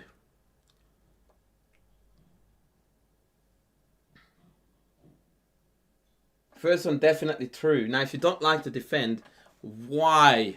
I beg you to explain to me why you are playing an opening, which is about 50% of every game is defending. It's like, what? Okay.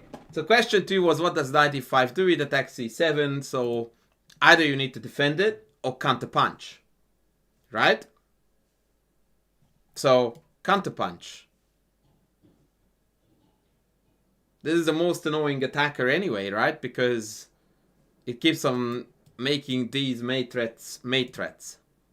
Hey, take, you take. The take, and you just keep on developing. Knight d4, bishop g4, even queen e5 check is good here.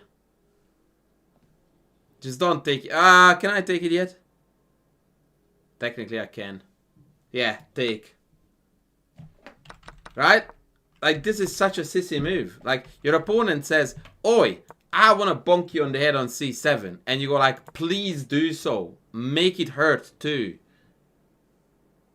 Like, what? Wait a second. So your opponent, instead of taking a8, plays d to tres.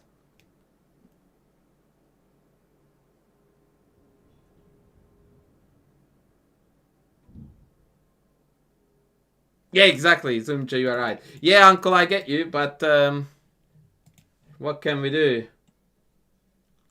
Right, I don't know why we're not doing knight d4. That's my other question that has been bugging me, and this is when I am when I'm going to sneak that one in. Hello, like, isn't this something that you would do after about 2 seconds of thinking? Eliminating the mate threat forever and sending the queen back to where it came from. If this is not the best move on the board, I don't want to play this game. It has to be. And you could have already played it on knight d5, by the way, but I didn't want to point it out as early as that. Like, knight d4 was totally fine here. And after here, you can go check, and when they take, you pick off this. But here, even more so. Like, hello, knight d4. And you're just winning. I don't know if you were here when I revealed the goods, my friend, but you definitely need to buy about 10 of these. That stuff there, you see it?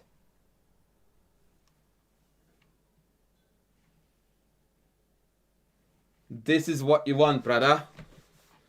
That is what you want.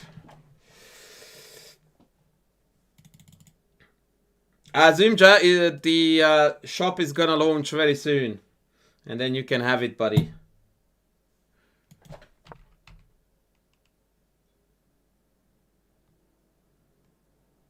That is not a command that is currently working. I don't actually know why I have that. I need to kill that, actually. Sorry, guys. There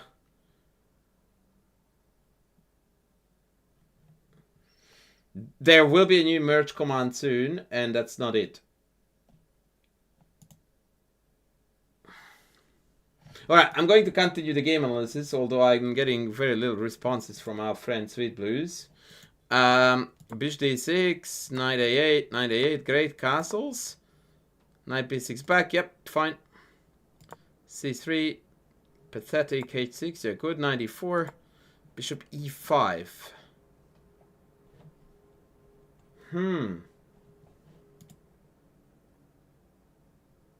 Can you explain to me why you are walking headfirst into d4? Was there a concept there that I'm not seeing, or...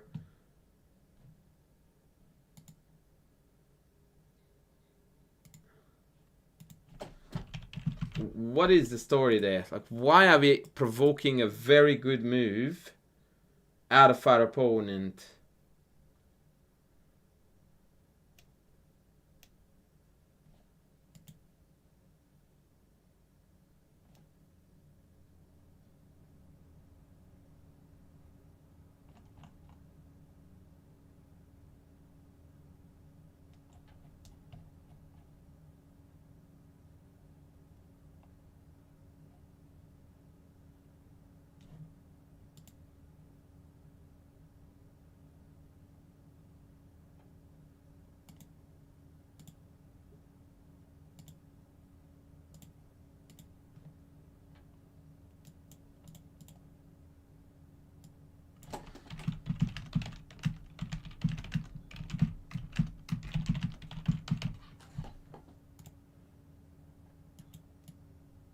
Sorry guys, I'm just updating the command. Okay, back. Yes, but what really surprises me, mate, here is... And by the way, already I have got so many things to say that you need to rethink about your chess. It's not even funny. So the first thing that I want you to take into heart is that you appear to be a player, Tindy, who doesn't do what I always tell to every single person I ever talk to about chess, which is that you should never, ever, ever, ever play a move without knowing your opponent's most likely response to that. Otherwise, you're completely in the dark every step of the way. I'm not willing to believe that you didn't see that this walked into d4.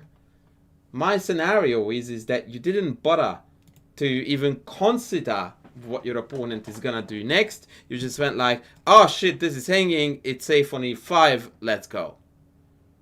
Which, by the way, is the worst possible square, because that's where you want to put your knight. So bishop c7 or b8 would have been correct on multiple accounts. Now, I don't understand why you are playing 15-minute chess if you're not using your time. Which was the other thing that I wanted to tell you. Your time consumption is really, really off. You are getting triggered by the fact that your opponent is playing really, really fast, which is really not what you should be doing.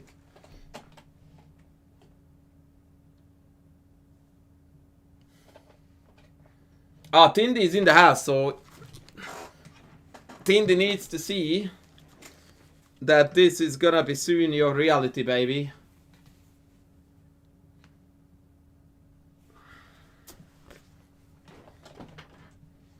That was for Tindy.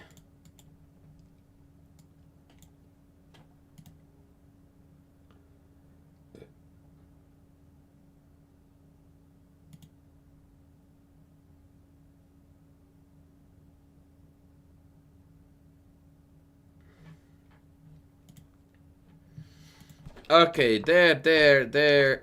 B3, another absolutely useless move. H4. Ah, Jesus, man. Okay, A5. Yep, okay, I dig it. I dig it. Yep, yep.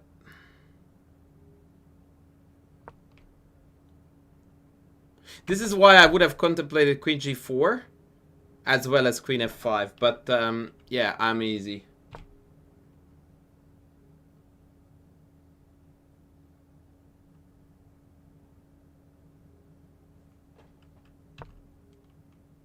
I will be honest with you, I haven't seen the building habits, but people speak very highly of that series, so what's wrong with it?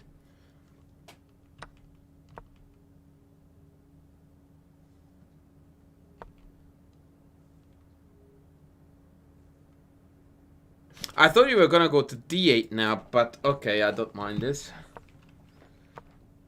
Yeah, fine. Now H5 is hanging, I'm good with this. Oh my Lord Jesus. Ay, ay, ay, ay, ay.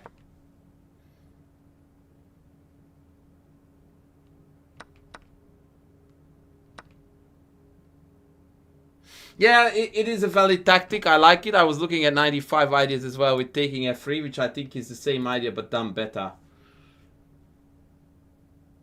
Because that preserves the bishop.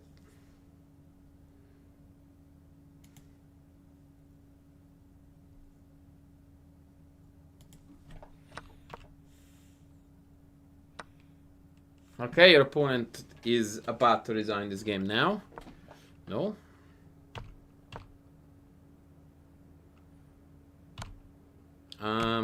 I really don't like this move. Why don't we just go and kill them? Or here. Like, what's the point of this check? I would really want to trade down here and win a pawn but trade queens when we are like about 5 moves away from mate. That is so depressing, man. Like, by far my favorite move is knight d5. Like, that is typically the move you don't need to calculate, because knight f4, hit here, hits here. It's like, ay, ay, ay, ay, ay. What is even happening?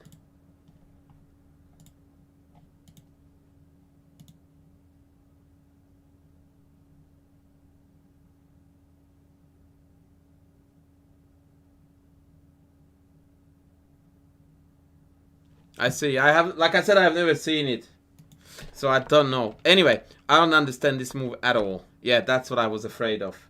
Like, you are now trading off the greatest assets that you have on the board. You have a pin. You have queens on with your opponent's king chronically weak. You have a rook that backs the pinned piece.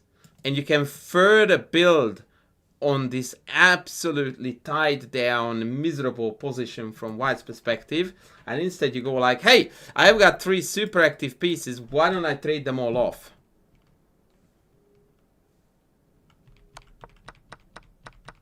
Yeah, that was absolutely catastrophic in terms of decision making. Now, to be fair to you, you are still totally winning. But trading queens in this position when your opponent has got a completely butt-naked king and you have got bishop pair and pins and shitty queens sitting in all kinds of aggressive ideas. Oh boy. After a minute of thinking too, that there hurts a lot. In my opinion, this is the worst decision of the game so far. This sequence of check and then trade.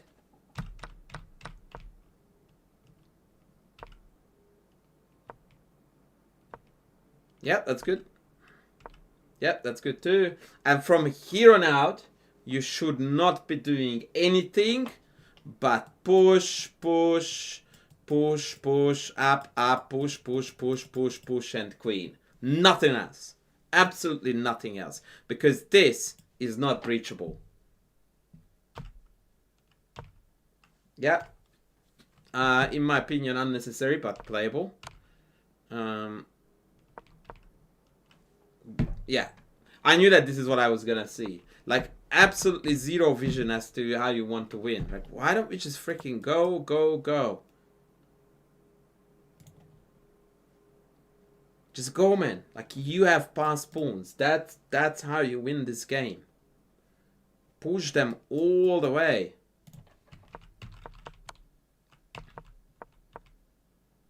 Why are we putting our pawns on the color of the enemy bishop instead of the opposite colors like we always should in endgames? Why would you play this, which allows greater surface area for your opponent to bite into? Good morning, Witty Koala.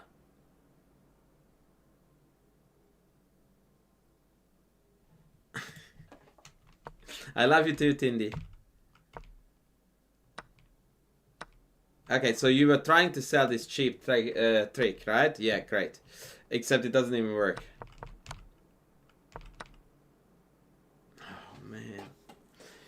Yeah, this hurts, man. Like, you could have started rolling these pawns on move 34, and like 10 moves later, we still haven't touched any of our pawns. None. In fact, now I'm going to check out how far we go without a pawn move.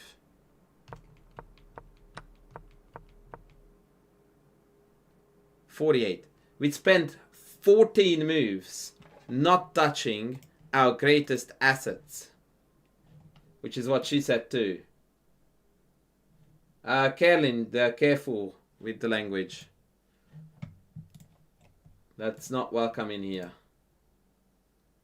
I'm allowed to bully him, you are not. That was 14 moves of not utilizing the best asset on the board.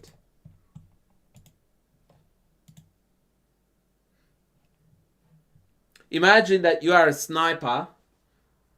You have got your target in your crosshairs. And you go like, what the fuck should I do now? And you start throwing stones at them. You spit. Doesn't quite go that far, but you try it anyway. You reach for a frisbee. Then you figure that the boomerang would be better because it comes back. And you try like 47 different things while you're holding the gun, seeing your target in the crosshairs. That's what we're doing here.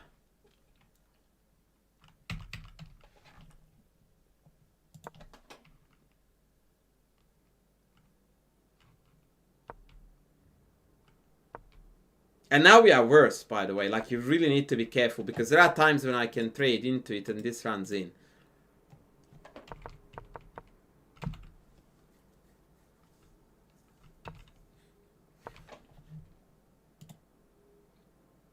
Hello, Quentin. Good to have you, buddy. I know, Pankai, what he said, but the guy he's calling an idiot paid me money to analyze this game. Would you feel good about yourself if someone called you an idiot? I don't think so. Not unless you can do it with as much subtlety and language mastery and artistry, in fact, as I do. I would never call anyone an idiot for misplaying a chess game. Eee.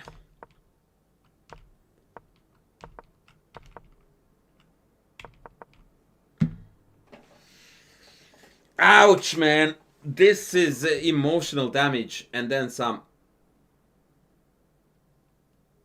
Sky's Eye, welcome in. How are you going, buddy?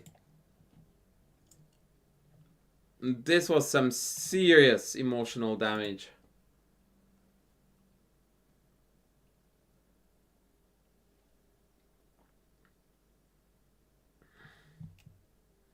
No, I would call myself an idiot. In fact, I do on a daily basis. Not even only about chess, but other things too. But that's a different story. Because I know that I'm not going to offend myself.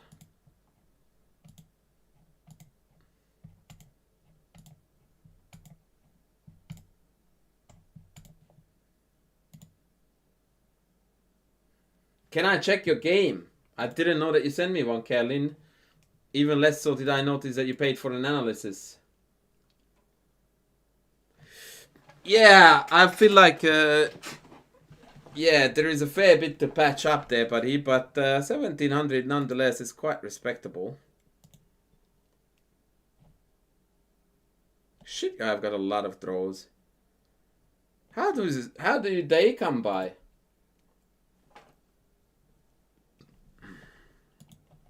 What do you want to send me? Money or game? Both of them are pretty easy.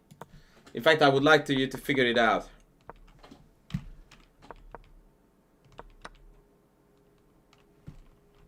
Well, let's start with the money, and then we can talk game. The game is the easier one anyway.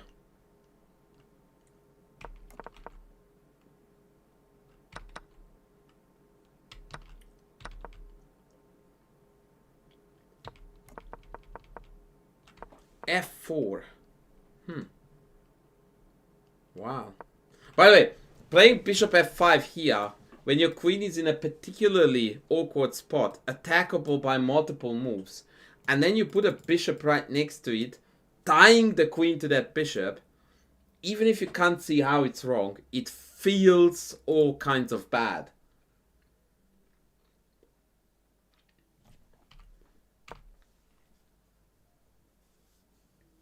Yeah, anything would have been better. E6 even. But now we are golden. Oh, no knight g4. Hello? Yeah. Dude, your time consumption is shocking. Absolutely shocking.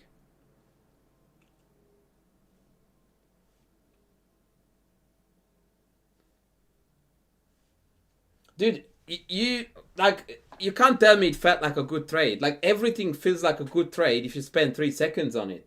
Because you can't think of anything else but that one thing.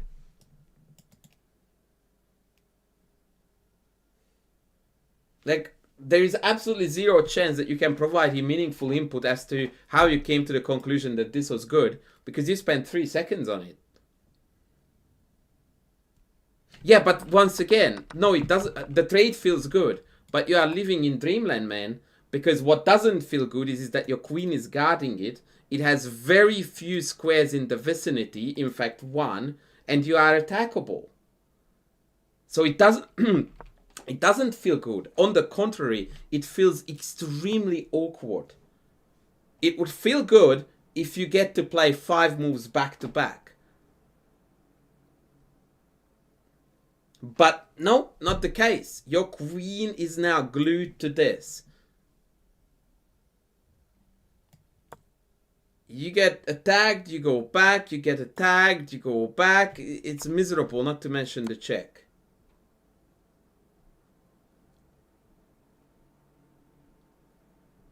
Right? So, saying that this is looking like a good trade is a fundamentally sound statement. But that does not determine whether this move is good or not. Especially because that being a good trade is a strategic idea. And tactics always overrule strategy. So playing this because this trade looks handy is saying that I will play the lotto, because the prize is 80 million, forgetting to taking into account that the chances of you winning it is less than me scoring a date with Sydney Sweeney tomorrow.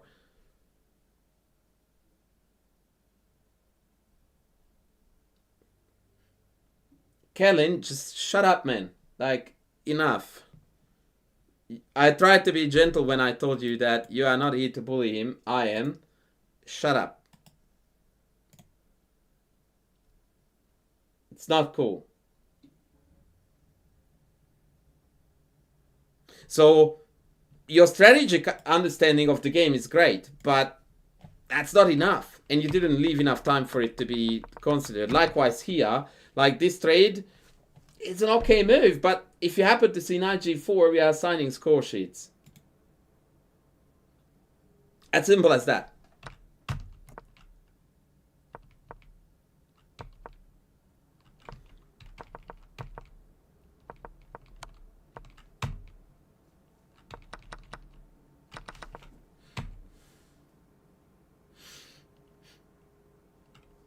Do we have a better idea here than trade?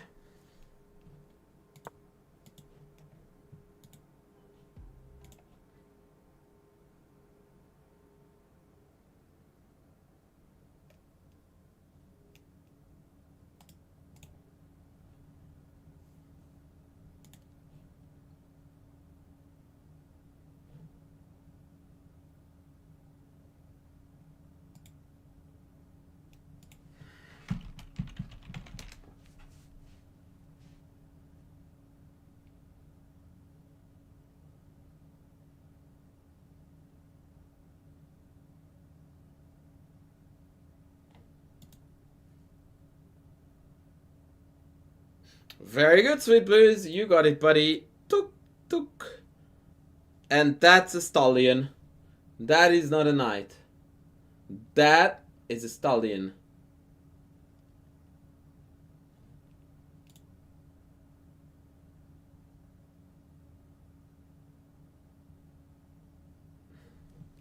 Very good. Okay, so we traded, whatever. We took that. Very good. I like that. I like that. I like that a lot. Now, here is the point when I would be like, no, screw you. I will stop the pawn and I will also open up the back rank. Is it necessary? No. Is it practical? Yes. Yep, very good. Yep, yep, yep. This is gonna end in a draw. How? How is this gonna be a draw, folks? Wait, isn't this pawn hanging? Asking for a friend.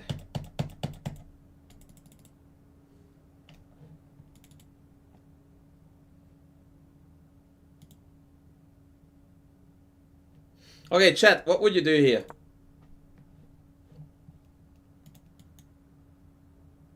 Cripply high. At what rating should someone start memorizing openings? Never. Never. Never ever.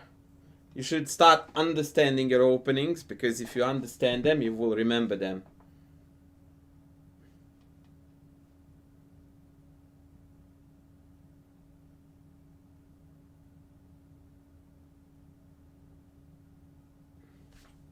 Queen b4 is a brilliant idea. I love that. That is one of my favorite recommendations so far.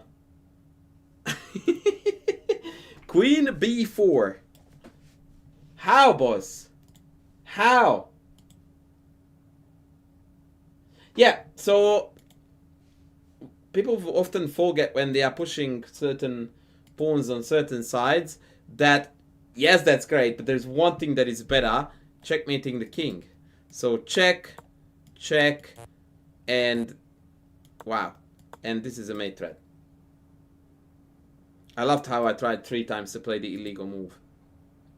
And for most intents and purposes, this is also unstoppable, by the way.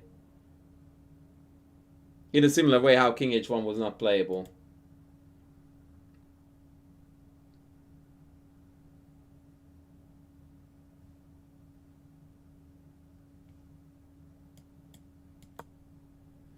Up, up. It's still Matutski.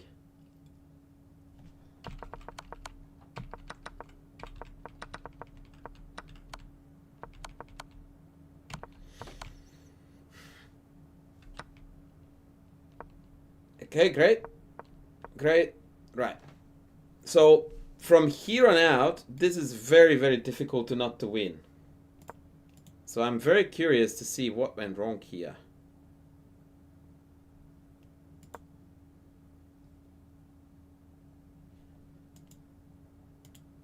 Kellen, I have a very bad feeling that you're going to get banned in the next 2 minutes. I'm not saying you will, I'm just afraid.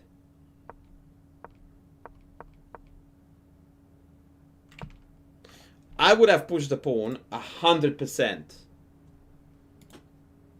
Because if they take this, you take this. Now this is not stoppable.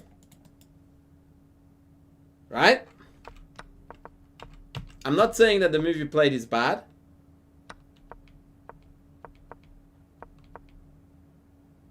What?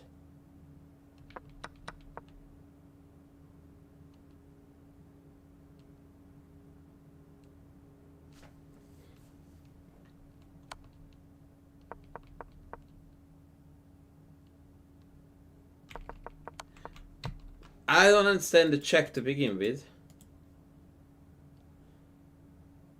Why don't you just go here and eat all these pawns? Like here, here, here, come back home, here, eat the pawns.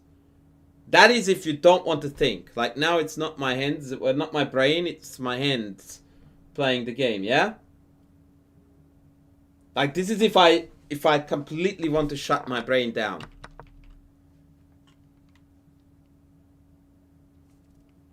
That was that.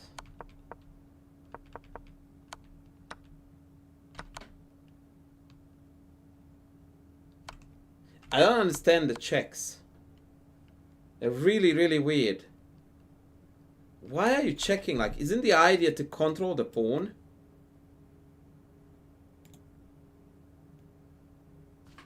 Why the checks? I don't get this.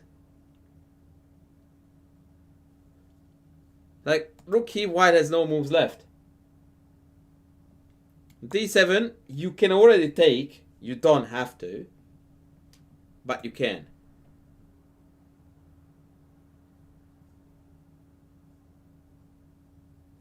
But you can just play like G6 or F5 even. What?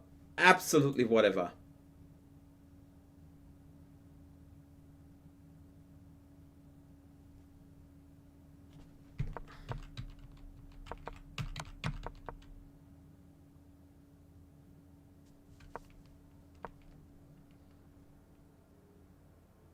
This was your last chance to win this game by putting the rook on the correct square and then bring the king across the board.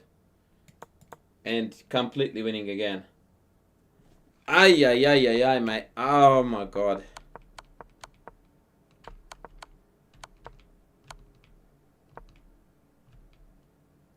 So even here, the way you drew it is shocking to me because you keep on... Like here, you went there, there. So this is a good point to try to figure out if you have a win.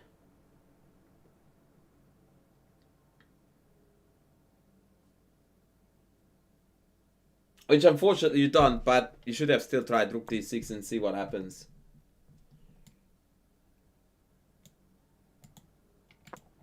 But this is a draw now, as unfortunate as it may sound. Yeah, but you should try it. Holy smokes, man. This was... Yeah.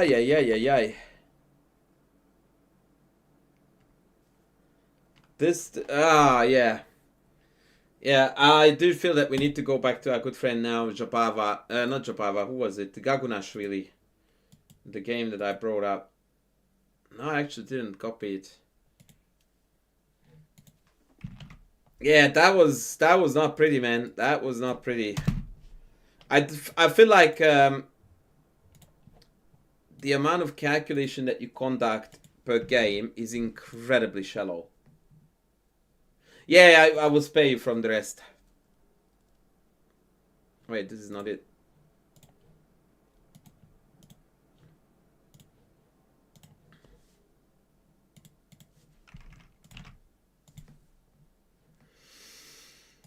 I wanted to show you one more slaughterhouse from the Albin. This is actually gonna be absolutely wrecking. Pankaj Lamba, I am not reviewing subscriber games per se. I'm reviewing people's games who put forward a little bit of a donation in favor of me doing that. If you type into the chat !analysis, surprising things will pop up. Surprising in a good way. Okay, let's go. So g3 played, 97, 92, bishop e6, bishop g2. This is all theory. Queen d7, castles, castles. Now white he played a very, very ballsy move that I love.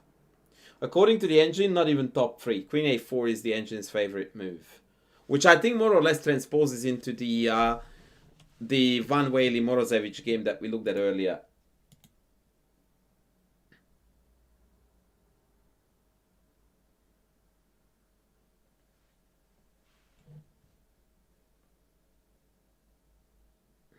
Uncle Psycho says, in my endgame course, that's going to be the first chapter. Identifying win conditions. How do I win? That is exactly the very first chapter of my endgame course is going to be that.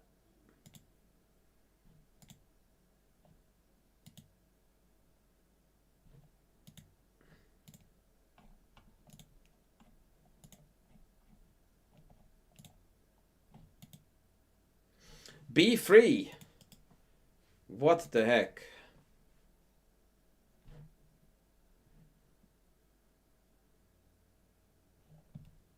It was over, you just didn't put it away.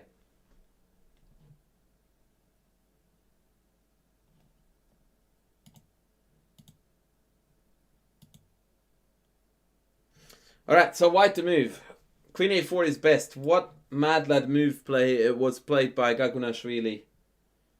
I never said there was a win here. B4, very good. Excellent pawn Saccarino. And if knight takes, then we go to B1. And now we have got a B file to work with, which is going to cause serious problems. Opponent plays knight g6. Queen a4 played, of course. King b8. b5. Takes. And here comes a very strong move that I think most people would fail to play with white. White to move. Let's go.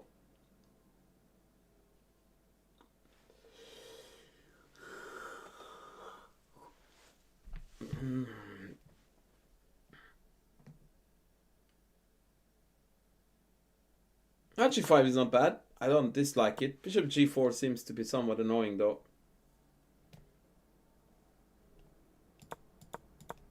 Oops, I just revealed it because I'm talented. Very good. So it's knight b3. And the reason why people would miss it is because it hangs c4. This is how the game went. Bishop takes. Knight takes. Now we open up this guy. We are occasionally floating knight check. And a few other dirties. Bishop d5. So the logic here is that white... Black is trying to obstruct the long diagonal. Now, however, Lino Fabiani. That has to be an Italiano. Buongiorno, signor. Grazie.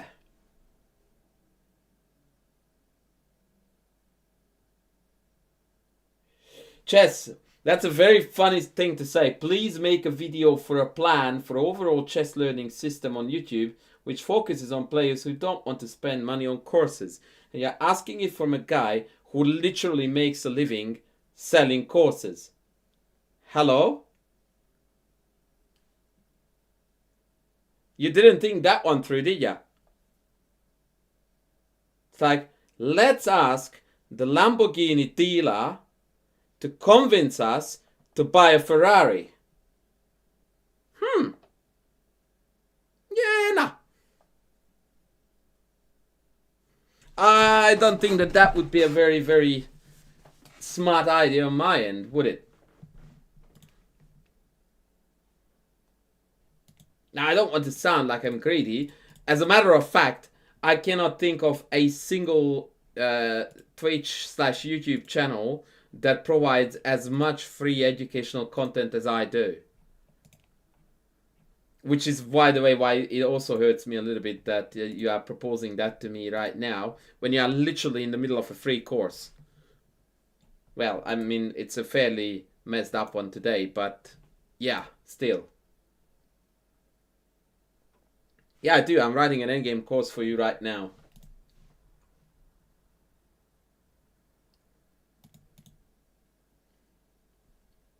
But like, there's so much good literature on endgames. Like, incredible chess books, incredible chess courses. The question is not how you do it. The question is how you not do it.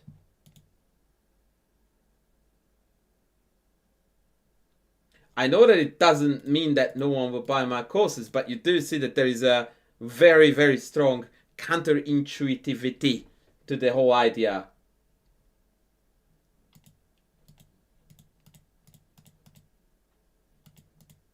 Because I could say that, how about if you actually put your money where your mouth is and, you know, buy some of my courses rather than asking for free content?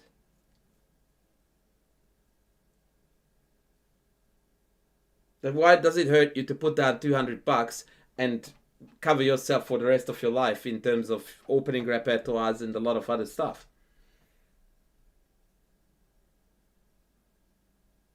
Imagine if I rocked up to my tennis coach and I went like, I love the shit that you're doing. Can you tell me how I can learn all of this for free? And I actually do love both him as a person and as a coach. Like, I really like what he does and how he does it. And I hate the fact that it costs money, but I'm pretty happy to pay for it because it's really good quality shit. Anyway, let's not go down this gurgler. What is white's move here again, guys?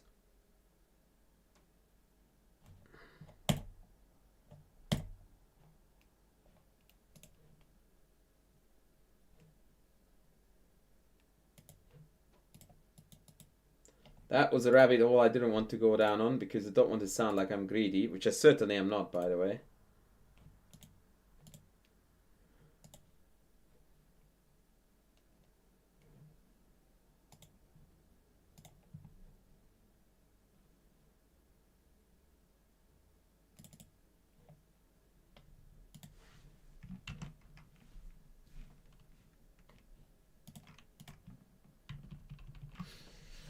Bishop e3, very, very, very difficult move to meet because now this is very seriously getting gnarly for black. Very good.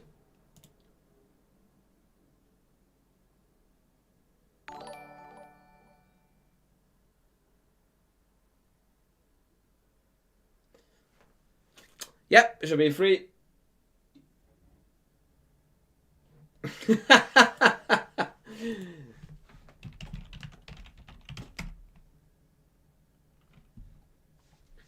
Thank you, Tindy. Thank you. You need to stop throwing money at me, buddy. Yeah, bishop e3, queen c4. And now you need to tell me if you would pull the trigger on this or not.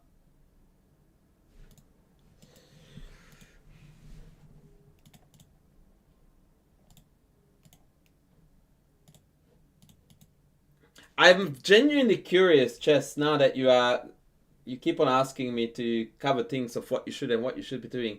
How many videos of mine have you watched in your life? And be honest. Like, roughly. I have a very, very firm feeling that I know exactly what that number is, but I'm very curious. Because based on what you're asking, I really don't think that you have watched any of them.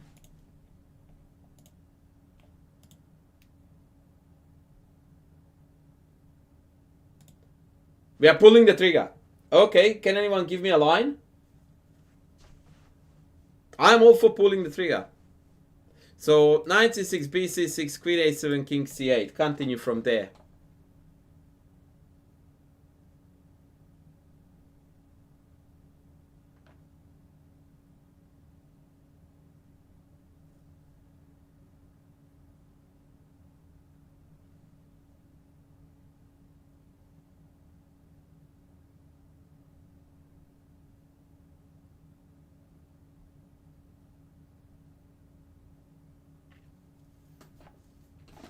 Let's go!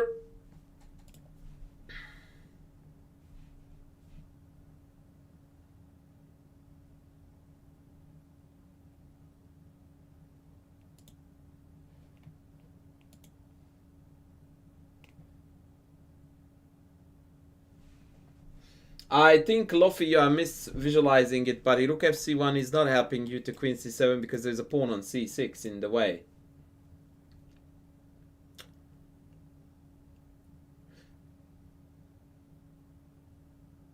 Yeah, queen a7 would be sexy, but nah, that's not happening. So one more time, knight c6, knight c6, bc, queen a7, rook, king c8. I don't want to say that this is bad, but I definitely don't understand what you guys are hoping to accomplish with rook c1. I just take b5. There's a pawn on c6, guarded, by the way, by two different units. Rook fd1 makes a bit more sense to me because I understand what you're trying to do, which is to cut off my escape route. The problem is that bishop d6 is a super easy answer. Now, tactics, you are close. You are very, very close. Yeah, Tindy, I was waiting for the answer, but it's not forthcoming. Which means that I was right. Like, I've got 1200 videos for chess, guy, to learn chess for free and master a lot of things.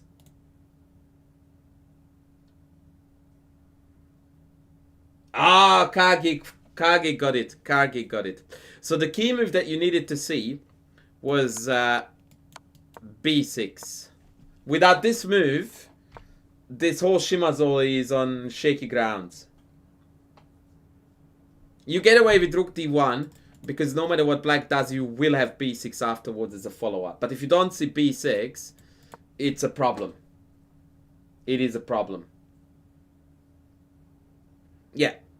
So if you were to say, let's pull the trigger on knight c6, but you didn't see b6, you were risking a lot.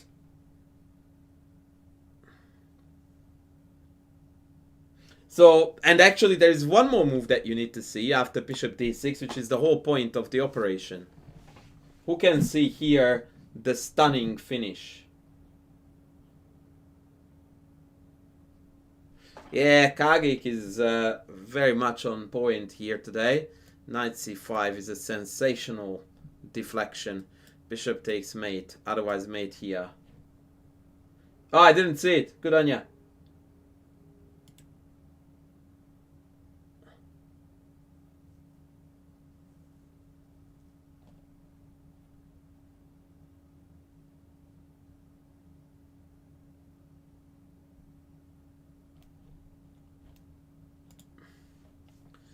Good on ya. This is a beautiful line. As for why not queen a8 check, it's because it does nothing. Why would I go check? Like, check bishop d6 and now we force black to build up the sturdiest defense they have ever had in the whole game. That is not my idea of having fun. Thank you, uncle. I will call it a day soon too. So yeah, after b6 they played king d7. Check. Check or non-check, depending on how you like it. What's the win after rook c8, folks?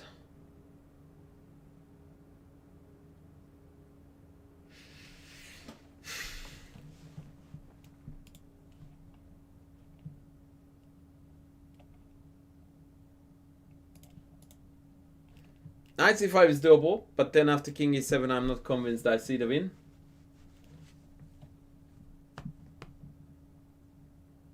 Yeah, what's with knight c5, guys? I don't get this. Can I just not run?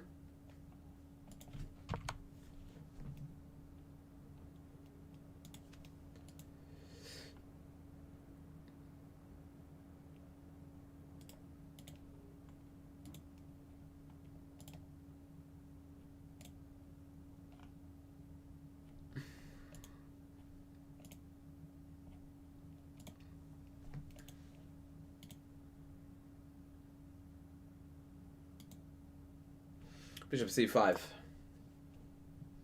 Not defensible. GG's. And that was the end of the game.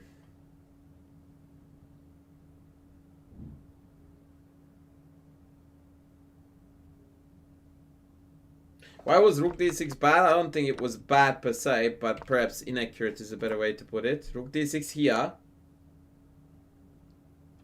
Well, I don't quite understand what you're trying to do there. Yeah, I'm confused. What is this meant to accomplish? Yeah, rook d1, king... I don't know. And all pieces play. What do you mean all pieces? But you just sacrifice your pieces away. No, on the contrary. None of your pieces play. Like, this is out of action. This is out of action for most intents and purposes because the king is already gone. I think we now really seriously need to figure out what result we are playing for. We went from +7 to barely more than triple zeros. Perhaps you guys didn't realize that we wrote down a rook.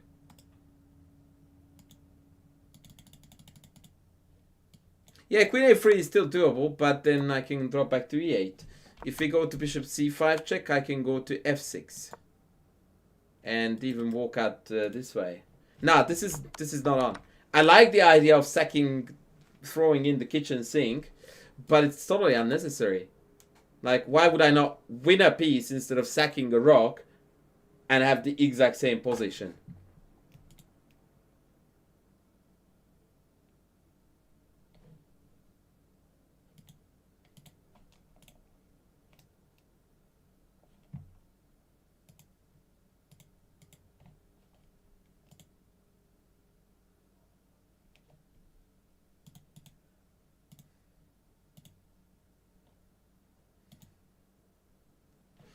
Yeah.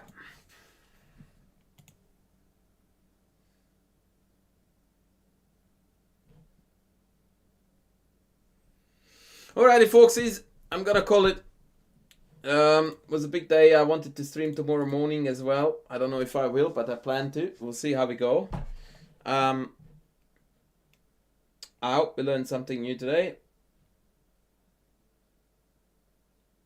And I am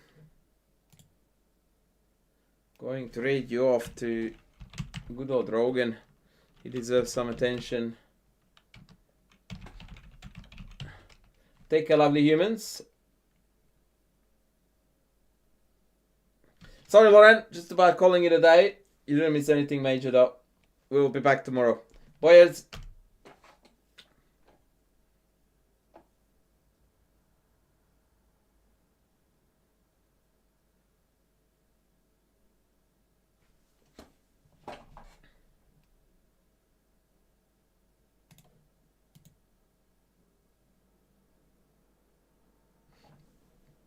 Cheers, everyone. Come on. Oh, ChessCoachAndras, what is going on, you beautiful, shiny-headed beauty, you? Okay, what is...